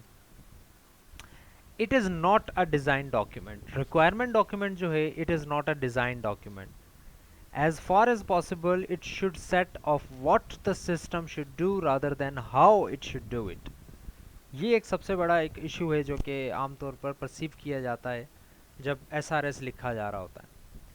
That is a requirement specification document, it is not a design document. It's not going to tell you कि डिज़ाइनिंग किस तरह से करनी है सिस्टम की। We are just going to tell you, if I am a requirement engineer, I am just going to tell the designer that what are the requirements of user, what are the requirements of system, how what can be the use cases, how is user trying to use your system, how will the user require your system, किस किस तरह की inputs हो सकती हैं, किस किस तरह सिस्टम बिहेव कर सकता है, उसको टैकल करने के लिए क्या क्या रिक्वायरमेंट्स हो सकती हैं, all the possibilities, all the requirements for the system to get designed is written in this document, requirements document. It is not a design document. इसके अंदर ये नहीं होगा कि सिस्टम के अंदर कौन सा बटन कहाँ होगा, इसमें ये नहीं होगा कि सिस्टम के अंदर आप कौन सा सॉफ्टवेयर यूज़ कर रहे होंगे, इसके अंदर ये नहीं होगा कि सिस्टम को आप किस लैंग्वेज में डेवलप करेंगे, इसके अंदर ये भी नहीं होगा कि इस सिस्टम के अंदर आप बैक एंड पे डेटाबेस रखेंगे या सिंपली आप किसी फाइल के अंदर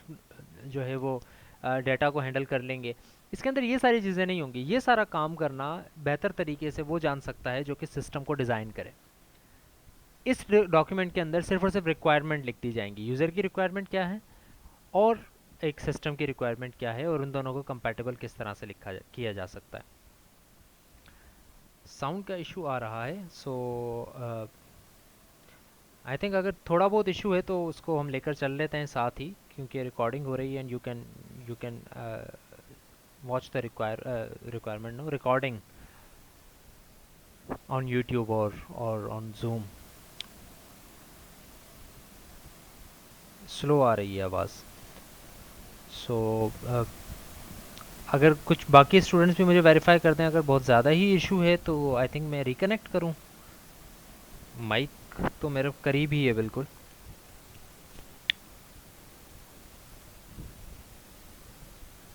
okay, some students are saying कि ओके है, so I will just say कि ओके ही मैं इसको कंसिडर करूँगा। अगर कोई इशू है भी तो रिकॉर्डिंग हो रही है, वह स्टूडेंट्स बाद में देख सकते हैं।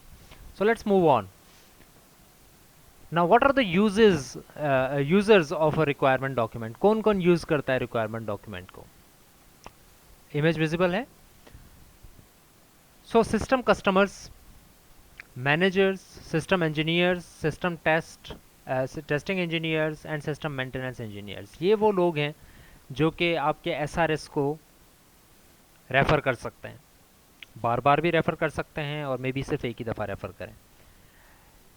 इट मीन्स कि जब आप रिक्वायरमेंट डॉक्यूमेंट लिख देते हैं तो इसका मतलब ये नहीं है कि आपने रिक्वायरमेंट डॉक्यूमेंट लिखकर सिर्फ नेक्स्ट स्टेप वाले के यूज़ के लिए दे दिया कि भाई डिज़ाइनर को देना है ना। रिक्वायरमेंट के बाद डिज़ाइन का फेज़ है, तो रिक्वायरमेंट का डॉक्यूमेंट डिज़ाइन वाले के काम आएगा और किसी के काम नहीं आएगा। आगे फिर डिज़ाइन डॉक्यूमेंट जाएगा नहीं। डिज़ाइन डॉक्यूमेंट जो बनेगा, जो डिज़ाइन बनेगा पूरे सिस्टम का, उस डिज़ाइन डॉक्यूमेंट के साथ साथ रिक्वायरमेंट एसआरएस भी जाएगी अगले स्टेप पे इम्प्लीमेंटेशन के ऊपर। So each and every person required will be referring to this SRS document. आपके रिक्वायरमेंट स्पेसिफिकेशन डॉक्यूमेंट को हर कोई रेफर कर रहा होगा। So it is a very basic step, और इसके अंदर अगर कोई गलती हो गई तो फिर आगे सारे लोग इसी के ऊपर डिपेंडेंट हो रहे होते हैं। जैसे कि सिस्टम कस्टमर्स हैं, system customers specify the requirements and read them to check that they meet their needs or not. They specify changes to the requirement. So system के जो customers होते हैं बेसिकली वो बता रहे होते हैं कि इसकी requirements हैं क्या, क्या वो काम चाह रहे हैं, उनकी needs क्या हैं। Managers भी इसको read करेंगे, use the requirement document to plan a bid for the system and to plan the system development process. Managers के पास अगर requirement process SRS सही से आ जाएगा तो एसआरएस को मैनेजर्स रेफ़र करके ये सोच रहे होंगे कि एक्चुअली इस प्रोजेक्ट को किस तरह से हमें लेकर चलना है, किस स्टेप पे ज़्यादा टाइम लगना चाहिए, किस स्टेप पर कम टाइम लगना चाहिए, किस स्टेप पर ज़्यादा मैनेजर इंजीनियर्स हमें चाहिए, किस स्टेप पर कम इंजीनियर्स चाहिए। फॉर एग्जांपल अगर उनको लगता है कि ये बहुत बड़ा प्रोजेक्ट है तो हम अभी सॉफ्टवेयर क्वालिटी एश्योरेंस वाले इंजीनियर्स को हम हायर ही नहीं करते, क्योंकि वो काम तो 2 महीने बाद जाकर आएगा, तो why just hire them now. So इस तरह की बहुत सारी चीज़ें डिपेंडेंट होती हैं जो कि मैनेजर्स कर रहे होते हैं, वो डिपेंड कर रहे होते हैं एसआरएस डॉक्यूमेंट के ऊपर कि एसआरएस डॉक्यूमेंट हमें ये बताएगा कि एक्चुअली इस प्रोजेक्ट को किस तरह से लेकर चलना चाहिए। सिस्टम इंजीनियर्स ऑब्वियसली उसको कर रहे होंगे handle. They use the requirements to understand what system is to be developed, कि क्या सिस्टम बनाना है एक्चुअली उनको तो पता होना चाहिए रिक्वायरमेंट डॉक्यूमेंटेशन से। सिस्टम टेस्टिंग इंजीनियर्स को भी पता होना चाहिए, जिनको क्वालिटी एश्योरेंस या क्वालिटी मैनेजर्स कहा जाता है। Use the requirements to develop validation tests for the systems, ये वो लोग होते हैं जो कि एक्चुअली रिक्वायरमेंट डॉक्यूमेंट्स के उन उन चीज़ों को रेफ़र कर रहे होते हैं, यानी कि यूज़ केसेस को, स्टेट डायग्राम्स को, कि एक्चुअली यूज़र आके किस तरह से हैंडल कर सकता है चीज़ों को, जिनकी बेस पे आपने रिक्वायरमेंट्स बताई थी। अगर यूज़र अब वो चीज़ डेवलप होने के बाद अगर वही काम करता है, उस तरह के इनपुट्स देता है, इस तरह के केसेस होते हैं, तो फिर उसको किस तरह से सिस्टम हैंडल करेगा, ये सिस्टम टेस्ट इंजीनियर्स करेंगे। और इनको कहाँ से फर्स्ट फर्स्ट जो स्टेप मिलेगा, रिक्वायरमेंट डॉक्यूमेंट से मिलेगा। And obviously system maintenance engineers, क्योंकि मेंटेनेंस के बाद तो सिस्टम जो है जब मेंटेन हो रहा होता है सिस्टम, उसके बाद तो आप किसी भी स्टेप पर जा सकते हैं इस मॉडल के थ्रू। तो they use the requirement of to help understand the system and the relationship between its parts. तो कौन सा काम किससे करवाना है, कहाँ गलती आई, रिक्वायरमेंट्स के ऊपर अगर गलती है तो इसका मतलब है पूरे सिस्टम में कहीं भी गलती आ सकती है, तो वो आइडेंटिफाई करना मेंटेनेंस इंजीनियर्स का काम होता है। द पॉइंट इज़ कि this is not a document just for the next step engineers. System design engineers के लिए नहीं है ये सिर्फ documents, it is a document for all of the people involve in a software process. और जब उन सब के लिए ये डॉक्यूमेंट है तो इसका मतलब है कि it is a basic document, it should be very precise and very comprehensive. So waterfall process model जो हमने देखा, इसकी कैरेक्टर्स की अगर हम बात करें तो what does it do? It tells you to figure out what you are going to do, which is your requirement. It is telling you figure out how you are going to do it, and that is design. Then it is telling you to do it, which is implementation. Then it is telling you to verify what was done right, which is testing. Then it is telling you to hand product to the customer, which is deployment. And then it is asking you the perfect requirement definition. Basically it is telling you that it is a maintenance step, and it is telling you, it is asking you कि जो आपने requirement define की थी, is the system according perfectly to that or not? If it is not, then waterfall is saying you to go back to any step that is going to need any improvement. Inflexible partitioning of the project into distinct stages, that is waterfall model. इसकी characters की हम बात कर रहे हैं. It is difficult to respond to changing customers' requirement. This model is only appropriate when the requirements are well understood. So अभी हमने जितनी भी बात की, हमने डिज़ाइन की बात की, सब बातें की, ये सारी चीज़ें हमने मेन चीज़ जो डिटेल में डिस्कस की है, that is requirement document, SRS. Why have we detailed discussed only one aspect of the waterfall model? The answer is simple, because every step followed by that step is depending on SRS model. So the thing is कि this model is only appropriate, ये तभी सिर्फ ज़रूरी है या बेहतर है use करना जब requirements are well understood. अगर requirements well understood है ना, कि अच्छा requirements ये हैं सिस्टम की, तो बहुत ही अच्छा मॉडल है अगर आप इसको यूज़ करें. अगर requirements well understood नहीं है, requirement में changing आ सकती हैं according to customer requirements, then that means के issues आएंगे फिर इस मॉडल में. Waterfall model describes a staged development process based on hardware engineering models. It is based on hardware engineering models. Change during development is unlikely. Widely used in large systems, military and aerospace industries. So basically कहा ये जा रहा है कि waterfall model जो है ना, ये इंस्पायर हुआ है फिजिकल चीज़ों की डेवलपमेंट से. It is a software process model, and it is a very good software process model if and only if the requirements are well understood. अगर requirements well understood नहीं है तो फिर waterfall model आपको काफ़ी जगहों पर मसाइल पैदा करके दे सकता है. Because स्टेप बाय स्टेप जो चीज़ें कर रहे होते हैं हम, मोस्टली ये स्टेप बाय स्टेप चीज़ें किसी हार्डवेयर की मैन्युफैक्चरिंग में होती हैं. किसी सॉफ्टवेयर की मैन्युफैक्चरिंग में ये चीज़ करना बहुत मुश्किल है, क्योंकि यूज़र की requirements with the passage of time change हो जाती हैं. डेवलपमेंट वर्ल्ड में जब आप जाएंगे होपफुली, तब आपको ये अंदाज़ा होगा कि यूज़र आपके पास ये मसला लेकर नहीं आता कि मुझे ये एक वेबसाइट बनानी है या ये एक सॉफ्टवेयर बनाना है. वो आपके सामने मसला लेकर आता है कि मुझे ये काम करना है, provide me a solution to that. And people, developers और whatever the people are, जो भी उस कंपनी में बैठे हुए हैं, मैनेजर, क्वालिटी एश्योरेंस इंजीनियर्स, वही उनको बताते हैं कि आपका सोल्यूशन ये है बेसिकली, कि आप नेटिव एप्लीकेशन बनाएं और ऐसे ऐसे बनाएं. अब ये सोल्यूशन सॉफ्टवेयर इंजीनियर ने बताया कि ये सोल्यूशन हो सकता है, यूज़र ने नहीं बताया. अगर यूज़र ने बताया होता तो उसको क्लियर होता कि मेरी रिक्वायरमेंट्स क्या हैं. उसने अपनी प्रॉब्लम बताई, सोल्यूशन बताया सॉफ्टवेयर इंजीनियर ने. अब यूज़र ने कहा okay your solution sound good, let's develop that. अब सॉफ्टवेयर इंजीनियर ने, सॉफ्टवेयर फर्म ने वो चीज़ डेवलप करना है स्टार्ट की. Now user come backs after 2 or 3 days and he says that आपने जो सोल्यूशन बताया था उसमें मुझे ये एक मसला नज़र आ रहा है, इस सोल्यूशन में मुझे ये नहीं चाहिए, मैं तो ये करना चाह रहा था. तो अब ये रिक्वायरमेंट जब चेंज हो जाती हैं तो फिर वाटरफॉल मॉडल वहाँ पर आपकी चेंजेस को सही से अकोमोडेट नहीं कर सकता. It is used when your requirements is understood. आपको पता है कि आपका एक सॉफ्टवेयर बन चुका है और अब आपने उसको बल्क क्वांटिटी में प्रोड्यूस करना है. पहले से चीज़ बनी हुई है, आपको पता है कैसे बनी है, उसमें कोई चेंजिंग नहीं आ सकती, आप सिर्फ उसको इम्प्रूव कर रहे हैं. तो आप इम्प्रूव करके अगर दूसरी चीज़ बना रहे हैं तो आप उस बड़े सिस्टम को बनाने के लिए, जो कि ऑलरेडी अंडरस्टूड है आपको, उसके लिए आपको SRS दोबारा बनाने की ज़रूरत नहीं है. आप पुराने सिस्टम की SRS यूज़ करके आप दोबारा से उस सिस्टम को बना सकते हैं. And that would be very feasible if you use the waterfall model in that. So why not a waterfall model? काफ़ी चीज़ें हम ऑलरेडी डिस्कस कर चुके हैं. So let's just read out that. Because software is different, it is not a hardware, it is not a manufacturing process, it is an engineering process. Software is different. No fabrication step. Program code is another design level. There is no commit step software can always be change. So commit का जो step होता है, इसको inverted commas में लिखा गया है। Basically commit का मतलब ये होता है सॉफ्टवेयर डेवलपमेंट फेजेस के अंदर काफ़ी वाइडली ये वर्ड यूज़ किया जा रहा होता है। कमिट का मतलब ये होता है कि once a thing is done, it's not going to change. I am committed to that, and waterfall model is doing that exactly. That SRS document is committed. Now that software SRS has been committed. Now it's not going to change.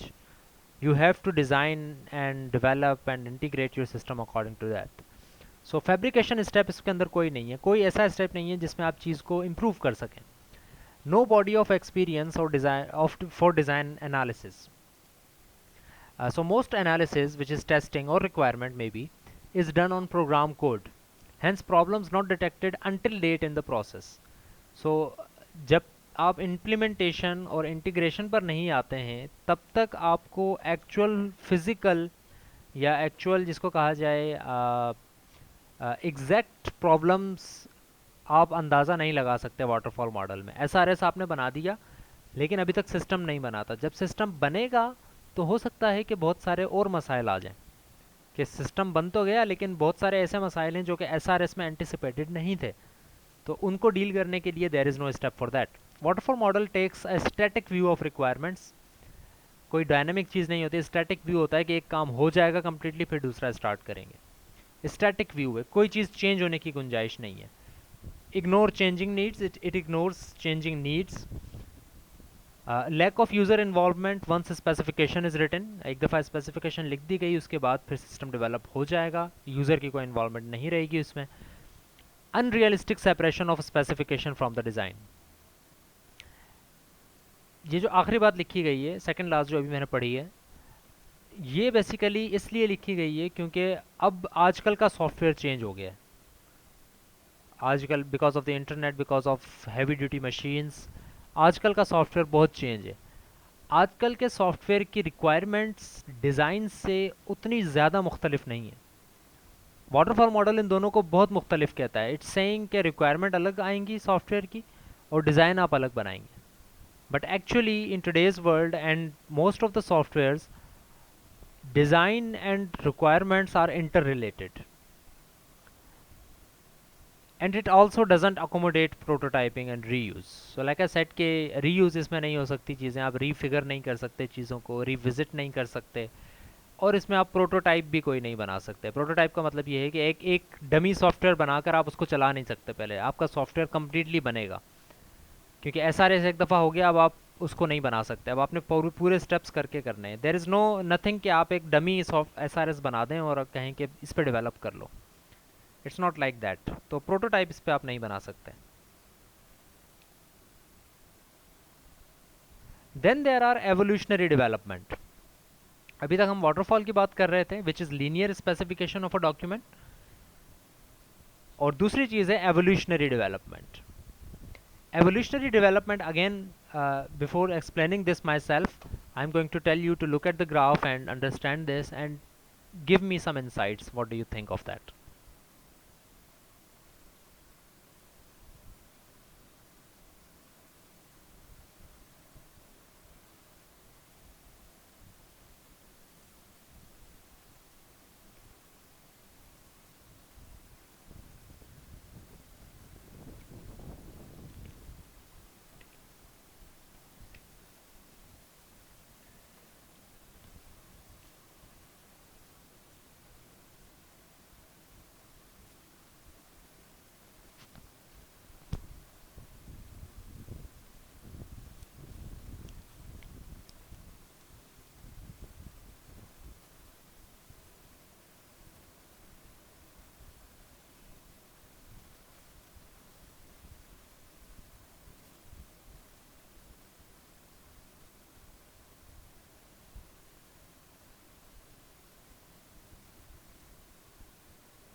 Right.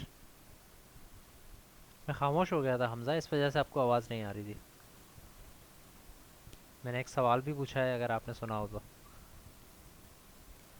सवाल मतलब एक मैंने comments लिए हैं आपसे, क्या क्या कहा है मैंने, what am I anticipating.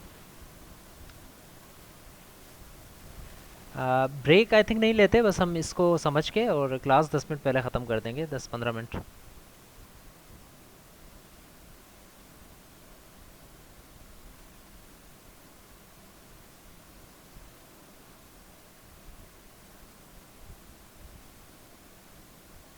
Yes, एक दो जवाबों के अलावा और किसी ने जवाब नहीं दिया। What do you understand by this image?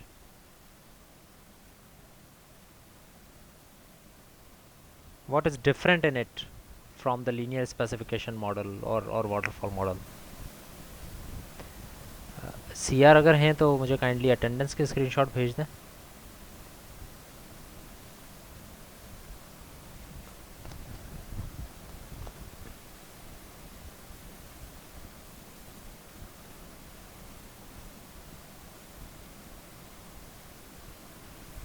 Yes, anyone else? Why are the same students replying to me to every question? Where are everyone else? Ayman Sadia कहाँ हैं? आपका जवाब।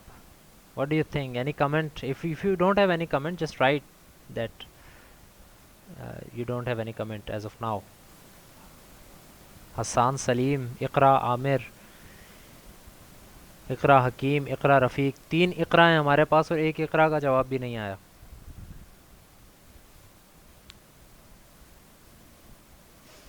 Not randomly specifically, Muzammil. Random is not a good word for that, I think. The good word might be, now I'm going to explain it to you. If you have any comment on that, you can just write it in the chat room. The better word might be parallel development. Every step is communicating with the other step, to and fro. Not just to and not just fro, to and fro. Which means ke, for example, we look at this online description. So this is an outline description. So this is actually our requirement specification document. So our requirements are done. Now not specifically like a waterfall model, हमने सारा काम यहीं पर नहीं करना. It will just tell us के what are the requirements of the user, how is the outline, what is the abstract view of the system. That is what it's going to do. After that, this arrow is going here and there is no way to come back to that, because this is just an abstract thing. It's not a concrete thing. It's not a thing जो कि हमेशा यही रहेगी. So हम यहाँ पर जब आएंगे ना, this is the whole block. This is the whole block. और इसके अंदर वो काम हो रहे हैं जो कि अभी हमने देखे थे, which is specification, development, validation. ये 3 काम हो रहे हैं यहाँ पे. स्पेसिफिकेशन हो रही है, डेवलपमेंट हो रही है, वैलिडेशन हो रही है. यानी कि वही काम की रिक्वायरमेंट स्पेसिफिकेशन लिखी गई, सिस्टम का डिज़ाइन एंड इम्प्लीमेंटेशन हुआ और उसके बाद उसकी टेस्टिंग हो रही है. ये 3 स्टेप्स हो रहे हैं यहाँ पे. अगर हम इसको मैच करें वाटरफॉल मॉडल से, तो स्पेसिफिकेशन बेसिकली रिक्वायरमेंट स्पेसिफिकेशन है, डेवलपमेंट बेसिकली सिस्टम डिज़ाइन भी है और इम्प्लीमेंटेशन भी है, और वैलिडेशन जो है वो बेसिकली इंटीग्रेशन है और टेस्टिंग है. तो सो स्पेसिफिकेशन अगर हो जाएगी तो उसके बाद इस एरो को अगर हम फॉलो करें, स्पेसिफिकेशन हो जाएगी तो फिर आप डेवलपमेंट पर जाएंगे, डेवलपमेंट हो जाएगी तो फिर आप वैलिडेशन पर आएंगे. This was the waterfall model. But in this model there is also an arrow going from development to specification and from validation to development, which means कि अगर developer को कुछ लगता है कि requirement में कोई चीज़ गलत हो गई है या improve हो सकती है, it can tell the specification document, it can tell the specification engineer, requirement engineer, और वो उसको change करके दोबारा इसको input कर सकता है. Same is the case with development and validation के डेवलपमेंट अगर हो गई पूरी और उसने वैलिडेशन को भेज दी, टेस्टिंग में कोई इशू आता है या उसको लगता है कि किसी चीज़ को ज़्यादा इंप्रूव किया जा सकता है, तो it would not wait for the deployment and maintenance phase, it will tell itself to the developer को खुद ब खुद यहाँ से आप वैलिडेशन खुद ही बता देगी, टेस्टर बता देगा, क्वालिटी एश्योरेंस इंजीनियर बता देगा कि ये इशू है, इसको सॉल्व करें. और मे बी ऐसा केस भी हो सकता है कि जब क्वालिटी एश्योरेंस इंजीनियर डेवलपर को बताए कि ये इशू है, आपको ये सॉल्व करना चाहिए, तो हो सकता है डेवलपर उसको देख के कहे okay this issue was not a developer issue, requirement को भेजना चाहिए ये इशू तो मुझे, तो डेवलपर रिक्वायरमेंट इंजीनियर को भेज सकता है. इसी तरह ये सारे काम कनकरंटली हो रहे होते हैं, एक साथ हो रहे होते हैं, पैरेलल में हो रहे होते हैं. इट्स नॉट लाइक कि स्पेसिफिकेशन हो गई तो काम खत्म, अब डेवलपमेंट का काम, डेवलपमेंट खत्म तो अब वैलिडेशन का काम. It's not like that. It's all of these figures, all of these steps are interleaved. तो ये जब सारा काम हो जाता है तो इन सारे कामों के दौरान एक और काम भी हो रहा होता है। अगर इस पूरे ब्लॉक को, अब आप सिर्फ एक ब्लॉक कंसिडर करें, अंदर वाली चीज़ों को 1 मिनट के लिए इग्नोर करें, और आप ये देखें कि एक डिस्क्रिप्शन होती है, उसके बाद कुछ प्रोसेसिंग होती है, और फिर पहला काम क्या होता है, इनिशियल वर्जन प्रोड्यूस हो जाता है। Now this is an initial version of the software, it is not being deployed, which can also be called a prototype. कि भाई सिस्टम सॉफ्टवेयर हमें लगता है कि ऐसे बनेगा, लेकिन ऑब्वियसली इसमें बहुत सारे इश्यूज होंगे, तो यहाँ से वापस हम आएंगे और वैलिडेट होके फिर डेवलपमेंट या स्पेसिफिकेशन को ये पता लगेगा कि इसमें क्या क्या इंप्रूवमेंट हो सकती हैं। फिर एक अगला अगला इशू निकलेगा, इसका अगला वर्जन निकलेगा। और इस इमेज को अगर आप देखें तो इंटरमीडिएट वर्जन्स हैं, वर्जन नहीं है, एक से ज़्यादा वर्जन्स हो सकते हैं, चेंजिंग होती जा रही है, वर्जन्स होते जा रहे हैं। ये वो स्पेसिफिक काम है, ये जो एरोज इंटरलीव हो रहे हैं, ये जो चीज़ें प्रोड्यूस कर रहे होंगे वो ये हैं सॉफ्टवेयर के एक इंटरमीडिएट वर्जन्स, यानी कि इनिशियल के बाद वाले वर्जन्स और फाइनल से पहले वाले वर्जन्स प्रोड्यूस होते जा रहे होंगे। डाटा आया, वर्जन प्रोड्यूस हो गया, कोई इशू आया, दोबारा गए डेवलपमेंट के पास या स्पेसिफिकेशन के पास, इस तरह वर्जन्स प्रोड्यूस होते जा रहे हैं। जैसे ही ये तीनों अग्री करते हैं कि अब कोई इशू नहीं हो सकता या अब और कोई इशू नहीं है इसमें रहा हुआ, उसके बाद this is the last step which will issue or deploy the final version of your code or your software. There is no coming back from now. इसके बाद अगर कोई आपने काम करना है तो फिर वो आपने दोबारा आउटलाइन से स्टार्ट करेंगे, यानी कि आप दोबारा फिर मेंटेनेंस आएगी और उसकी डिप्लॉयमेंट के बाद के इश्यूज आएंगे, टेस्टिंग और वैलिडेशन के इश्यूज नहीं होंगे। सो this is a very better, this is better, not a very perfect kind of development model, but this is a better model from waterfall model because it is interleaved, it has interleaved steps. It is not depending on just one document for every person, it is not waiting for the whole processes to complete in order to get one improved one thing improved. It is going to do each and everything concurrently, आपस में communication हो रही है, coordination हो रही है, जिसकी वजह से आपका सॉफ्टवेयर ज़्यादा बेहतर बन सकता है। So this is the evolutionary development model. What are the characteristics of that model? Modern development processes take evolution as fundamental process.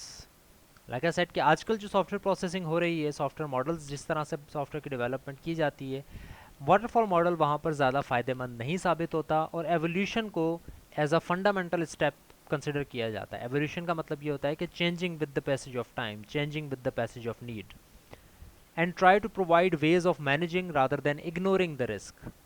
Ignore नहीं किया जा सकता। वाटरफॉल मॉडल में सिस्टम डिज़ाइन रिस्क को या इश्यूज़ को इग्नोर करता है। क्यों इग्नोर करता है? क्योंकि रिक्वायरमेंट डॉक्यूमेंट में वो चीज़ नहीं लिखी हुई। अगर उसको कोई चीज़ नज़र भी आ जाती है, देयर इज़ नो वे ही और शी कैन चेंज दैट, उसने वो काम करना ही है। लेकिन यहाँ पर आप चेंज नहीं कर, रिस्क को इग्नोर नहीं करते हैं, हर स्टेप पर रिस्क को एनालाइज करके उसको चेंज भी किया जा सकता है। System requirements always evolve in the course of project. ठीक है, सिस्टम रिक्वायरमेंट्स या यूज़र रिक्वायरमेंट्स भी जो हैं वो इवॉल्व होती हैं, चेंज हो सकती हैं with in the passage of the requirement and development process. Specification is evolved in conjunction with the software. Specification जैसे ही चेंज होगी या इवॉल्व होगी, बढ़ेगी, इम्प्रूव होगी, साथ ही साथ सॉफ्टवेयर भी चेंज होता रहेगा। ये इसकी सबसे बड़ी खूबसूरती है इस एवोल्यूशनरी डेवलपमेंट मॉडल की। ऐसा नहीं है कि स्पेसिफिकेशन या रिक्वायरमेंट बढ़ती जा रही है, इम्प्रूव होती जा रही है, लेकिन सॉफ्टवेयर वैसा का वैसा ही है, ऐसा नहीं है।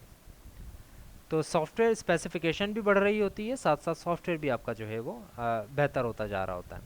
No complete specification in the system development contract. Complete specification नहीं होती, लाइक इन वाटरफॉल मॉडल के just one document and one complete specification. It is difficult for large customers. जो लार्ज कस्टमर्स होते हैं, लार्ज प्रोजेक्ट्स होते हैं, उनके लिए ये मॉडल थोड़ा सा डिफ़िकल्ट है, क्योंकि अगर इतनी ज़्यादा इंटरलीव हो जाएंगी चीज़ें तो ओवरलैप होना शुरू हो जाएंगी चीज़ें, तो इसका मतलब ये होगा कि आपस में बहुत सारी चीज़ें मिस भी हो सकती हैं। 1000 चीज़ें रिक्वायरमेंट डॉक्यूमेंट में लिखी हुई हैं और डेवलपर 2000 चीज़ें और भेज देता है रिक्वायरमेंट को कि भाई ये काम भी करना चाहिए। तो अब वो 1000 चीज़ों पर काम करें या रिक्वायरमेंट की डेवलपर की बताई हुई 2000 चीज़ों पर और काम करना शुरू हो जाए। तो बड़े प्रोजेक्ट्स जो होते हैं उसमें ये मॉडल थोड़ा सा जो है वो नुकसान पैदा कर रहा होता है। इसमें जो दो मॉडल्स हम पढ़ेंगे, waterfall model was a linear processing model. इस एवोल्यूशनरी डेवलपमेंट मॉडल में हम जो दो मॉडल्स डिस्कस करेंगे उनमें एक है इंक्रीमेंटल डेवलपमेंट मॉडल और एक है स्पायरल मॉडल। इंक्रीमेंटल मॉडल को भी हम डिस्कस करेंगे, और spiral model it was developed by Boehm, उन्होंने ये डेवलप किया था। स्पायरल डेवलपमेंट मॉडल को भी हम डिस्कस करेंगे।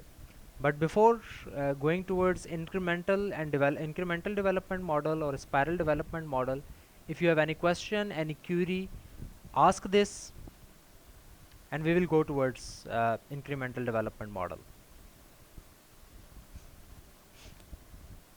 Rizwan Wasir is saying कि अब बस end कर दें, just another few minutes, 50 से पहले पहले हम end कर देंगे, 7 minutes हैं अभी। I am going to start incremental model, इसकी डिटेल्स हम डिस्कस करेंगे आगे चल के नेक्स्ट क्लास में।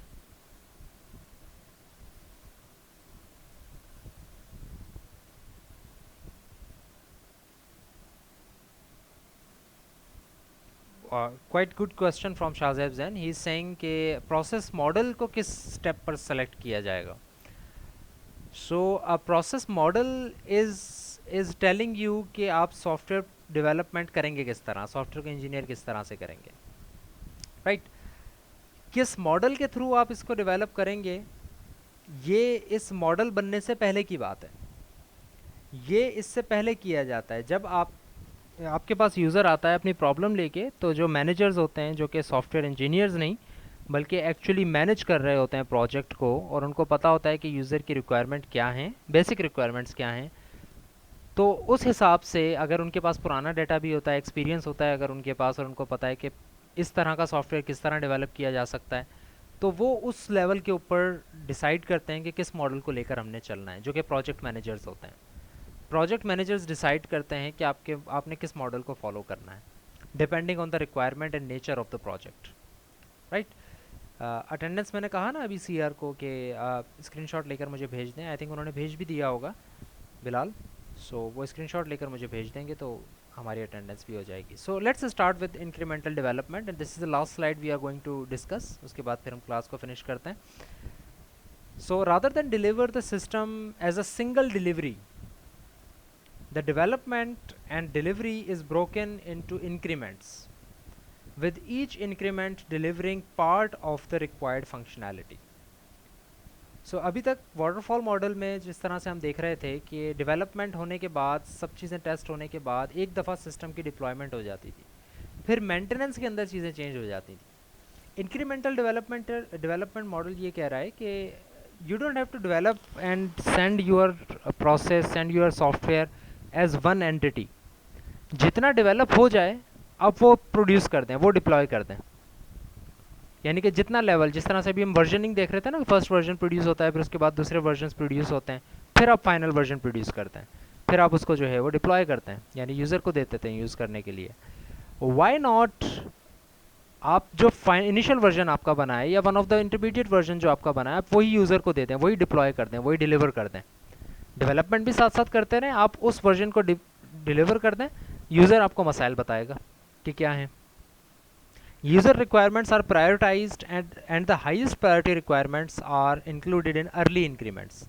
तो जिस तरह यूज़र आपको बताता जाएगा वर्जनिंग के अंदर कि मुझे ये चीज़ इसमें सही नहीं लगी, वो आप इनिशियल जो इंक्रीमेंट आप करते जाएंगे, यानी एक के बाद दूसरा वर्जन जब आप डिप्लॉय करेंगे तो उसके अंदर आप वो हाईएस्ट प्रायोरिटी लेकर यूज़र के हिसाब से उसको चेंज कर सकते हैं। Once the development of an increment is started, the requirements are frozen.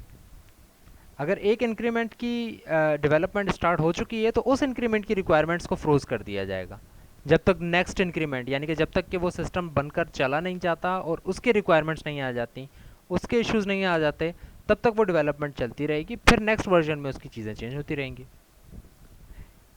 इसी से आपको मैं एक और वर्ड बताता चलूँ जो कि आप लोग कर रहे हैं आजकल, जितने भी सॉफ्टवेयर डेवलप हो रहे हैं, ज़्यादातर वो इस मॉडल को फॉलो कर रहे होते हैं, यानी कि वो यूज़र को फाइनल वर्जन देने से पहले वो अपने सॉफ्टवेयर का बीटा वर्जन देते हैं।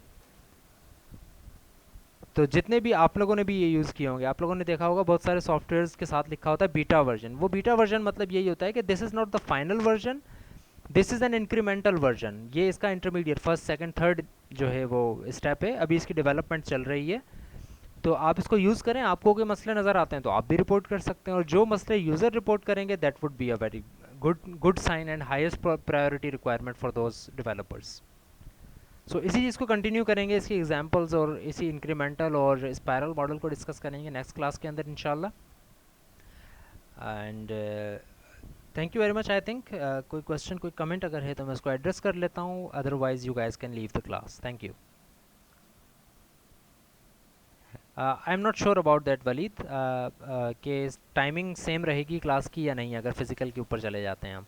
What I am sure of is that कि आपके सेक्शंस अनमर्ज हो जाएंगे, यानी कि आपका सेक्शन ए की क्लास अलग होगी और बी की क्लास अलग होगी, विच मीन्स कि आपकी टाइमिंग पर असर पड़ सकता है। बिकॉज ए और बी की क्लास अगर चेंज हो रही है तो इस टाइम पर हो सकता है ए की हो बी की ना हो, बी की किसी और टाइम हो, या बी की हो और ए की ना हो, ए की किसी और टाइम हो। सो क्लासेस अनमर्ज होने की वजह से टाइमिंग चेंज हो सकती है, बट ड्यूरेशन का आई एम नॉट श्योर कि चेंज होंगी या नहीं।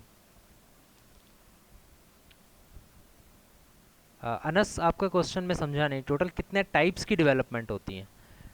आर यू आस्किंग अबाउट कितने टाइप्स के मॉडल्स हैं? तो मॉडल्स बेतहाशा हैं, एक पर्टिकुलर आपको फिगर नहीं बता सकता कि 10 मॉडल्स एग्जिस्ट करते हैं, नहीं, बस ये दो तरह के मॉडल्स में डिवाइड किए जा सकते हैं। एक वो मॉडल्स जो कि लीनियर चल रहे हो, एक के बाद एक काम कर रहे हो, और एक एवोल्यूशनरी मॉडल्स होते हैं जो कि पैरेलल में भी काम कर रहे होते हैं, यानी एक के बाद एक और उसके बाद आप दोबारा पिछले काम पे भी जा सकते हैं, और फिर इस तरह कम्युनिकेशन कोऑर्डिनेशन के साथ आप काम कर रहे होते हैं।